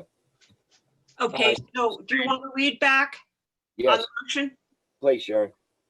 Okay, Dr. Pinto moved to resubmit the previous letter with the findings that site B, which I'm assuming is site 2, I don't know. Yeah, yes, that's correct. You can put it in Site site, B right. would be the preferred docking site for public safety reasons, and site A should not be included in the application for the duration of, and I had in-water construction, but do you want to drop the in-water? Yeah. Put construction. Just, Until the final completion of the bridge, I would say something like that. John, double check your drawings, but they use site 1 and 2, not A and B. Yeah, no, they use site Oh, one. okay. wait, until the conclusion? Completion of the project, Completion of the perhaps. project. Okay, And Yeah, then we completion of the project. of the project. can detail that later. Okay, now back to site A and site B. Is No, it no, it's actually site. 1 and 2. It's site 1 and 2. Site 1 is between the Straffolino Bridge and the walk bridge, and site 2 is south of the Of Stratford. Stratford Legal Bridge. Yep. Okay. All right, so site 2 would be the preferred docking site for public safety reasons, and site 1 should not be included in the application for the duration of construction until the completion of the project. Yes. Fine. Yes. Thank you. No, thank you, Sharon. Anybody opposed to that I'm going to motion? apply for my law license shortly, like tomorrow. Actually, you're a good resource, Sharon. I have no idea what I'm doing. Thank you, Sharon. No. But you fake it pretty good. Thanks. Okay, so anybody opposed? So moved. All right, we'll go to the chairman's report, which is easy. Everything that we've been discussing tonight has been on the table and it's part of my report because we've been rolling with a lot of stuff and being nimble as we move along, reacting to stuff. Harbor Master's report.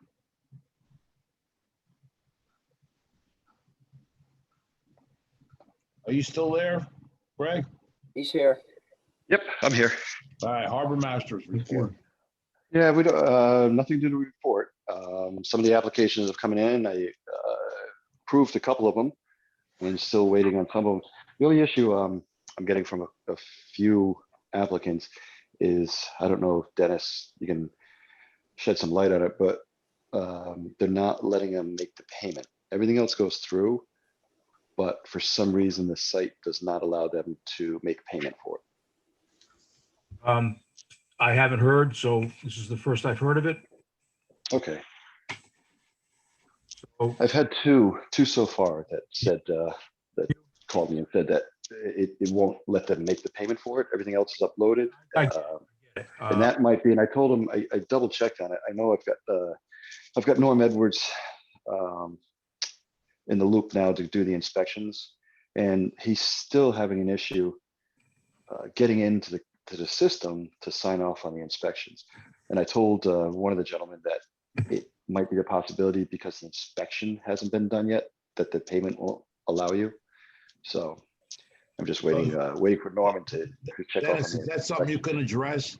Yeah, with the online mooring people? Greg, because obviously there's things that I'm unaware of, and there's probably things that you're unaware of. So let's put our heads together and see if we can figure it out. Yeah, I have a feeling it might be the inspection due is the reason, but I saw Norman was not yesterday, the day before, and he told me he's got two different email addresses with the system, but he still has difficulty getting in to sign off on some of the inspections. That was because we halted the payment until everything was included. Everything was, all the documents. That's what I figured for the inspections. So yeah, some cases that wasn't the case. I don't know what happened, but I can iron it out with them. And who's the fellow with the online in charge of the program for the online mooring that we've been dealing with? I forget his name. Hurley. Now, don't you have access to sort of the workings of that program and manipulate it in the way, or perhaps you have to contact him to manipulate that program? An amount of access I don't have 100%. Oh, okay. In other words, you couldn't go into the program and see whether that, let's say, the applicant has checked all the boxes there, and I do that almost so every. that we can do. We can go in and see everything that's done. We can see his registration uploaded. We can see all that stuff. And then you probably have one of the caveats in that for example, if their more inspection has not been done, if they don't have insurance or whatever it is that the requirements that you have, if that's the criteria, that should automatically sort of negate their ability to make payment. John, if that's right, then I send out an email explaining to them what they're missing. Okay. So yeah, and last year I actually sat down with Norman and I told him, I said, if you let me know the inspection's been done, and I spoke to, it was a woman up the that deals with the site, Jen, if she would give me access to go in there and sign up for Norman, and she tried to rearrange and redo his email address so he could get in. So there was a big disconnect there. I said, if it's easier for me just to get in and check off the inspection, as long as Norman tells me it's been done, I can do it. But it's a disconnect between the three of us trying to get in there to do it. I don't think it was resolved last year, Greg. You know, No, it definitely was not. no. So we'll have to do it again. Try it again. All right, that's it though. All right, Jeff, do you have anything? No, nothing that we haven't discussed so far. All right, Dennis, you're up, buddy. Okay, as everybody knows, based on the discussion, the renewals are in progress. And as I said, the committee monitors and addresses all the issues and concerns. We have 23 approved applications and 19 renewals under review right now. And as I said earlier, I send out emails listing the missing documents, including the registration, the insurance, tackle inspection, and payment. And based on my discussion with the harbor master, we'll get together and iron out the other details. As far as harbor safety, the committee is not aware of any issues or concerns regarding harbor safety at this time. That concludes my report. Well, thank you, Dennis. Finance, Alan? Been a very busy year so far with the finances of the Norfolk Harbor Management Commission. We started the year with about $12,000 in cash on hand. We had one transaction in January where we processed the harbor master's stipend, leaving us with about $11,000 on hand this year. So that's the sum of activity so far. We're looking forward to getting that mooring revenue flowing in there so we can Jeff, did you have all your bills in? No, Alan gave me, I've got it now. I'll give it to Alan. Okay, yeah, because that's important because I think last night the Common Council approved not to raise the budget or to keep it under 40 million, 400 million. Right. So that means the Board of Estimates going to have to start doing some grinding and chopping. So. All right. I left a message for you, Alan, this afternoon. I'm sorry. I got it, Jeff. All right, I'll talk to you. Thank you. Okay, plans or recommendations, Jeff? Thank you, John. So I did get some feedback from some of the commissioners as well as the three managed fields.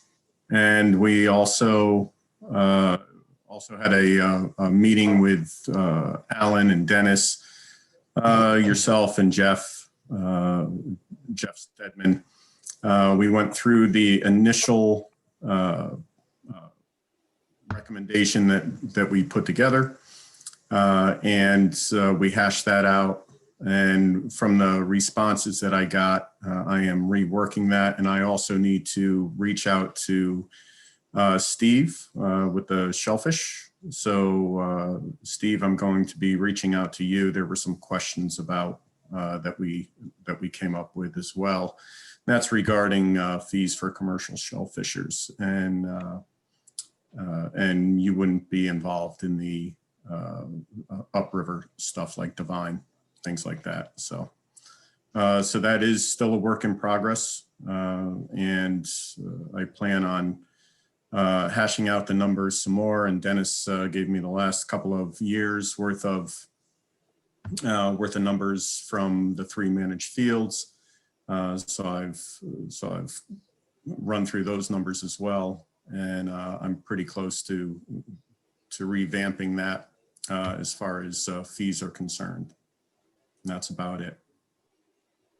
Okay. Do you have a sense of when we can come to conclusion this? And I'll tell you, there is a sense of urgency because we're going to need to have this plan in the hands of the mayor and Jessica Casey and a couple others. And it would be a good idea to get this plan in the hands of the Common Council, because once we go in front of the BOE, that's not the BOE, but the Board of Estimate, that'll help us defend our ask. And so that's going to be very important. And it's ironic that last year, the reason we had 0 objections even though we were asking for considerably more, was the fact that this plan was in the works. But it was before pandemic. And then, So no pressure, is that what you're saying, John? no So- pressure whatsoever. And it's important because at the end of the day, we have to go, I sent a preliminary plan telling him that it's not the final product to Tommy Keegan. And he reviewed it and thought it was very good and extremely appropriate, but also the fact that it may have to go through at least two council committees, Parks and Recs and Ordinance. And then, and most likely have a public hearing as well. So time is of the essence to get that ball rolling. Okay. All right. Anything else? That's it, John. Thank you. All right, so Jeff and Alan, I sent along to you, I started working on a list of all the properties with docks using both the city GIS and cross-referencing that with a Google aerial just to make sure it was clear in multiple aerials. And it took a couple evenings, but it wasn't a huge lift to pull together a list of every property with a dock. I did, from the city GIS, you can pull you can often pull owners, you can always pull the block and lot number.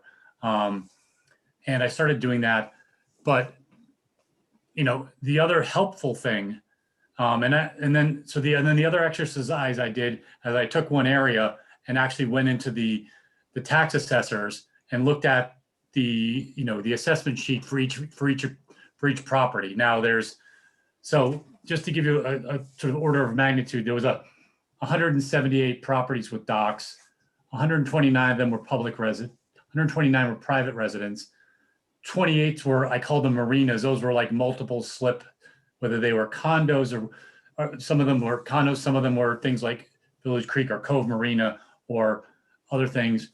8 were, and some of these were classifications I made up, commercial locations such as the Divine Brothers or some of the oyster operations. 7 of them were clubs, either things like clubs with small docks, and then there was 5 I just called other. So that's sort of the order of magnitude we're looking at. I took one area, which was Farm Creek, which has about 24 docks within Farm Creek. I had no idea there were so many docks in there. And then I looked at every assessor sheet for those properties. Many of them were listed with docks. Other ones did not. They were visible. But the thing that seemed to clue me in as to what happened is one street or one block for the thing, they didn't have any of them. 11 docks you could see. None of them were listed on the assessor's report. On the next street over, there was 10. All of those were listed. I think the problem was that when the actual assessor went to the property, some of them knew to walk all the way to the back and mark down that there was a dock, and other ones didn't. It was literally like one street, they were all listed, another street, none of them were listed. So, it's coded, and I spoke to Alan about this, and he said this may be getting a little bit ahead, but what we can do is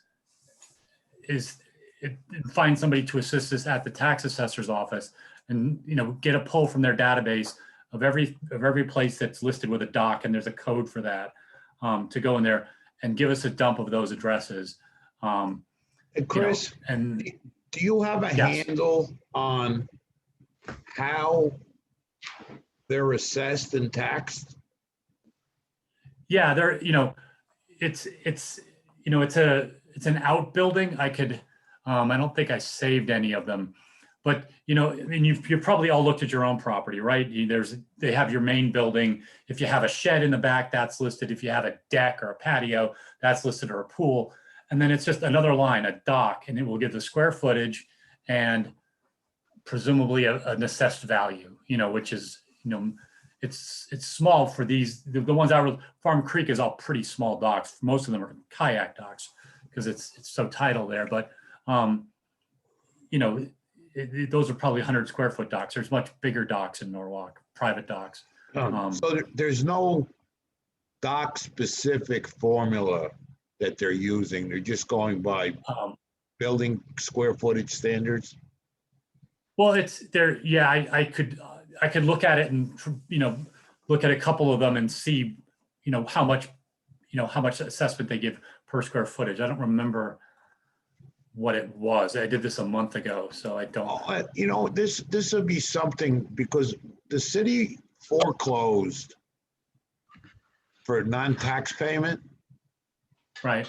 A whole bunch of docks. What was that? Moody's? Not Moody's. Yeah, it could be. Where those tanks are, those contaminated tanks are buried. Is that Oyster Bend. Oyster Bend, right. So that, okay. Oh, yeah. I remember that. And they came up every year on the tax sales. Right. I did come across that. Yeah. That they were selling in the yes, I've seen that. I mean, that's the physical sale of it. Yeah, but they were taxing them individually because they were individually owned. I could look at several of these where they list a dock and just come up with them and see if they're consistent with a square footage for, price per square foot. Right, because we may want to have the tax department put a standard in too, other than what they've been using. I think the problem we're going to face is some properties that have docks are on the assess or have been assessed for it, and other ones have not. And I have a hunch it's just based on whatever assessor, physically, whatever person did the assessment, whether they knew to look for this. And that brings me back to the reality that I've expressed many times, is that there's no requirement for a building permit. Even though these docks start land-wise, because the closing out of that permit would stimulate the tax assessor. Yeah, it would be a CO and all the inspection. That doesn't happen with a dock. There's no mechanism for getting that dock onto the assessor's card, and they don't visit every home to reassess. I've been in my house for over 30 years, and I don't think we've ever been anybody here. So, well, you have to start with a building permit. That'll trigger CR. Well, we don't have a building permit for a dock. That's right. That's right. So that's what we need to work on too. Are you finished with that part of your report? Because I'm going to ask you about something else. Sure. Yeah. That was my thing. All right. So now I know you've been very much looking into accessibility. Yes. Public access. And I think that somewhat is going to be key to our expansion instead of erosion of moorings, city moorings. So, I would hope that you would continue with that project as well when you find the time. I am, and I was started a report and I didn't have it really together. But so what I will commit to doing before the next meeting is I started typing up some of the background. This would sort of be a draft, and I don't know where this is going to go. Whether it's going to go to Rexon Park, whether it's going to go DPW or I mean, there's going to be an umbrella of city agencies that determine, what gets, what can we do, who will do it, et cetera, et cetera. So what's our ultimate goal and rationale for pursuing this? Right. Yes. The purpose and need, as well as the background, referencing the harbor management plan, which talks quite a lot about using street ends. But, I'm focusing on the South Anchorage area as it's defined in the harbor management plan. And I realize it is not in the condition that it, was described in the harbor management plan because of sedimentation and everything. But, that's the area that the East Basin by East Norwalk is right by the dinghy dock. And there's several ways to access that. It's the South Anchorage. And as the South Anchorage sort of extends south, because it runs for about half a mile. So that's quite a long way from Veterans Park, which is the only public access at this time. So, I identified several street ends, and what in 2 in East Norwalk, 2 in South Norwalk, and got some information from DPW about, what's the status of the right of way there. So I will, and I will put those forward as my recommendations, and then I think the commission can talk about what we want to push forward. What parts of my report we want to push forward, and et Right, cetera. I think we should do a couple of different things. Is once you have them all recognized, that maybe a committee could go out and do some site visits, number one. Yeah. Number Sure, two, John, the reality of this whole thing is that these are public lands by deed that other people are claiming as their own. They're putting grass on them, bushes, benches, and keeping the public from accessing the water by virtue of that, and they're not paying taxes on that property. We are. Right. Or So- not paying taxes. Yeah. Right. I think there was within the harbor itself, there was 12 that I identified. So I think, the city needs to claim their ownership of all of them. I thought there was 4 that made the best sense to, maybe put, some type of, a bar or something, install a bar that people could lock their dinghies to as a place we identified it. People could leave their dinghies, and that could be a permitted thing too, that we could charge an extra fee for a sticker for that. If that's the route we could go, but identify them and have Parks and Rec or DPW do some improvement to these, because some of them there's a fence in the way that DPW's put up, or some of them it's just broken concrete to get down. They're not particularly safe to use. And discuss how they would be developed, but all of them should be identified and in the squatting, in the squatting dealt with. I got you. Right. Okay, so thank you, Chris. The next thing on our agenda is the newsletter, Alan. No report this time. Okay, Joe, and John, water quality. Thank you, Mr. Chairman. Water quality this past month was interesting because we had Save the Sound attend the meeting, as well as a representative from the University of Connecticut.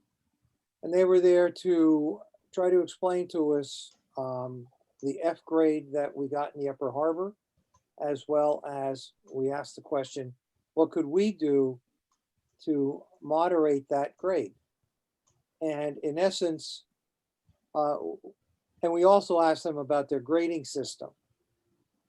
And John Pinto pointed out that every harbor is different. And I pointed that out to them. And they said, but we are not treating every harbor as different. We have one standard, and that's the standard we're going to use in every harbor. And what they're looking at for ideal conditions, it made no sense to me, is totally opposite of what most estuaries would have. Exactly. They're actually looking for pristine water, almost crystal clear, where you can see down quite a bit, almost no turbidity. And I said, the only time we get that is during the winter months. And I said, but unfortunately, you don't sample in the winter months. And I said, you've got several issues here. And one of the points I presented was, if you do this to us again, I will point out that it is not an annual review. It is a 3-month review. You guys don't study during the fall, winter, and spring when we do have ideal conditions. And you're talking ideal conditions according to their criteria. Pardon? You're saying ideal conditions according to their criteria. That is correct. They're not ideal conditions as far as shellfish resources and actually the quality of Norwalk, what we would consider the quality of Norwalk Harbor. And that's what I pointed out to them. I said, if you have pristine water, that is not ideal conditions for shellfish. And I said, you quote, and I presented the quote to them, that crystal clear water was good for shellfish. I said, we have professional shell fishermen here that will swear that the cleaner the water gets, the more retarded shellfish growth becomes. And it actually inhibits, without having the plankton in the water and the algae in the water, shellfish don't grow as fast. So, and I can remember talking to Norm about it on more than one occasion. And on the years when we have really clear water, his product just isn't as good and as abundant as it is when we have good murky water with lots of plankton and algae in it. So the meeting ended with, we will agree to disagree. But I also pointed out to them, I said, look, if we get that F grade again, I will go to the media and say, these are the issues with this study. And I said, and how is Save the Sound going to look? Knowing there are issues with it, when you can avoid that, and I'm not asking you to fudge the data. I have no problems with the data. But what I do have is how the data was evaluated. And the other point that they made was the fact that because of the F grade, DEEP has told them, but not us, that they are going to investigate the Norwalk Harbor. And they're going to put it under study. And I asked them, I said, why hasn't the Harbor Commission been told that? Why haven't I been told that? Why haven't the Shellfish Commission been told that? And they said, well, we just haven't gotten to that level yet. Well, don't you think you would want to get us involved in the early talks? And there was no response. So they're going to come up with another report in 2 years. We're going to see if they walked away with any information to take a look at how they're doing stuff and also what they consider is a healthy estuary. I said, you quote one guy consistently. I said, there's lots of other books out there by experts and you haven't used them. You know, please consider some of the other literature out there and how they describe an estuary. So we'll see what they do. But I think we're going to be in for a media contest, and I'm ready for it. So it's, you know, it's the type of thing that they do a short-term study and they base all their facts on that. And I said, look, you can't even get the annual report right. You said it's a 2020 annual report and it was a 2019 annual report. So at least get the title of your report right. So that I said, I as a high school teacher, if I got that from a kid right from the beginning, he's lost a grade. And I said, you guys are supposed to be more professional than that. Well, Joe, you know they're going to be taking the path of least resistance. Oh yeah. Who funds them? Save the Sound gets funds from a lot of resources. Yeah. And some of it comes from DEEP. Some of it comes from their private donors. Some of it comes from other government funds.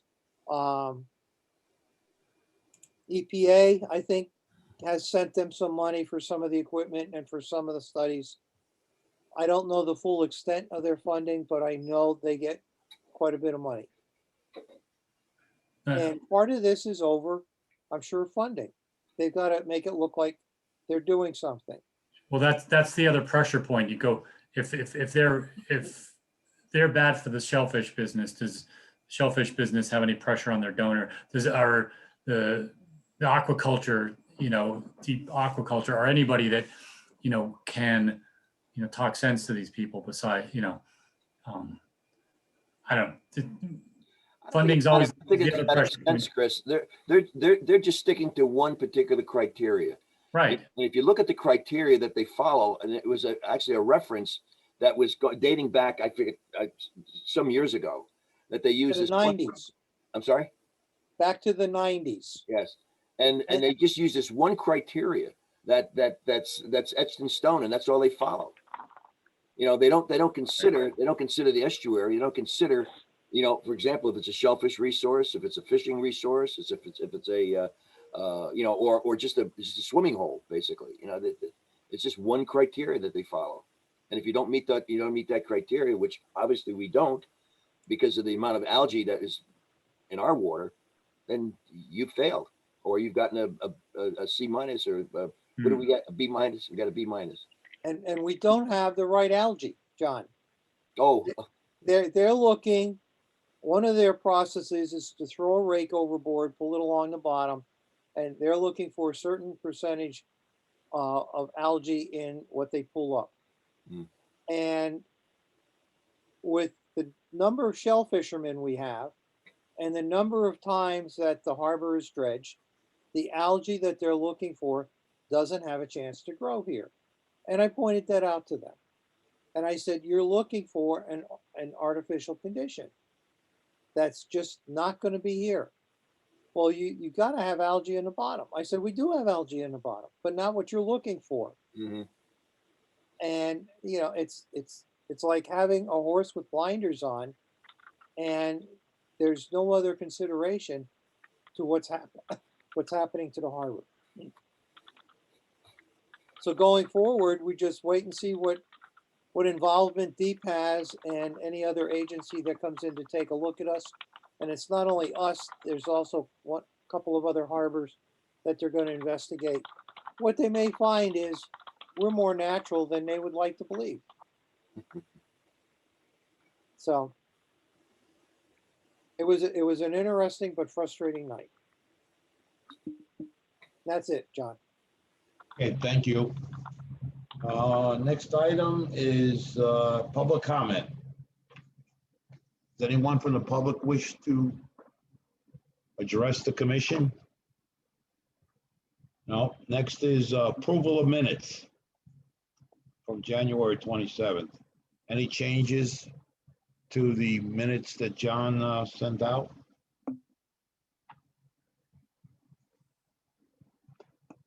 I'll make a motion, we approve the minutes of the meeting of January 27th. Second? Second. Jeff, second. All in favor? Oh, Dennis. Dennis, you're muted, Dennis. Abstention, please. Okay. All in favor? Aye. One abstention. Any objections? No. So moved. All right, I'll entertain a motion to adjourn. So move. All right, guys. Nice meeting, actually. I think we accomplished a lot, did a lot of heavy lifting, a lot of hyperbole, but comes with the territory, I guess. It's the Harbor Commission after all. Okay. So thanks, everyone. And We have our charge. we'll talk to you soon. And John and Jeff, you're going to set up a meeting with some different people here and there. Make sure you include me. Oh, the other commissions. Yeah. And well, more so with the legislators. Good night, everyone. Good night, Sharon. No, good night, everyone. Good night. Good night. Ciao. Yes. Good night.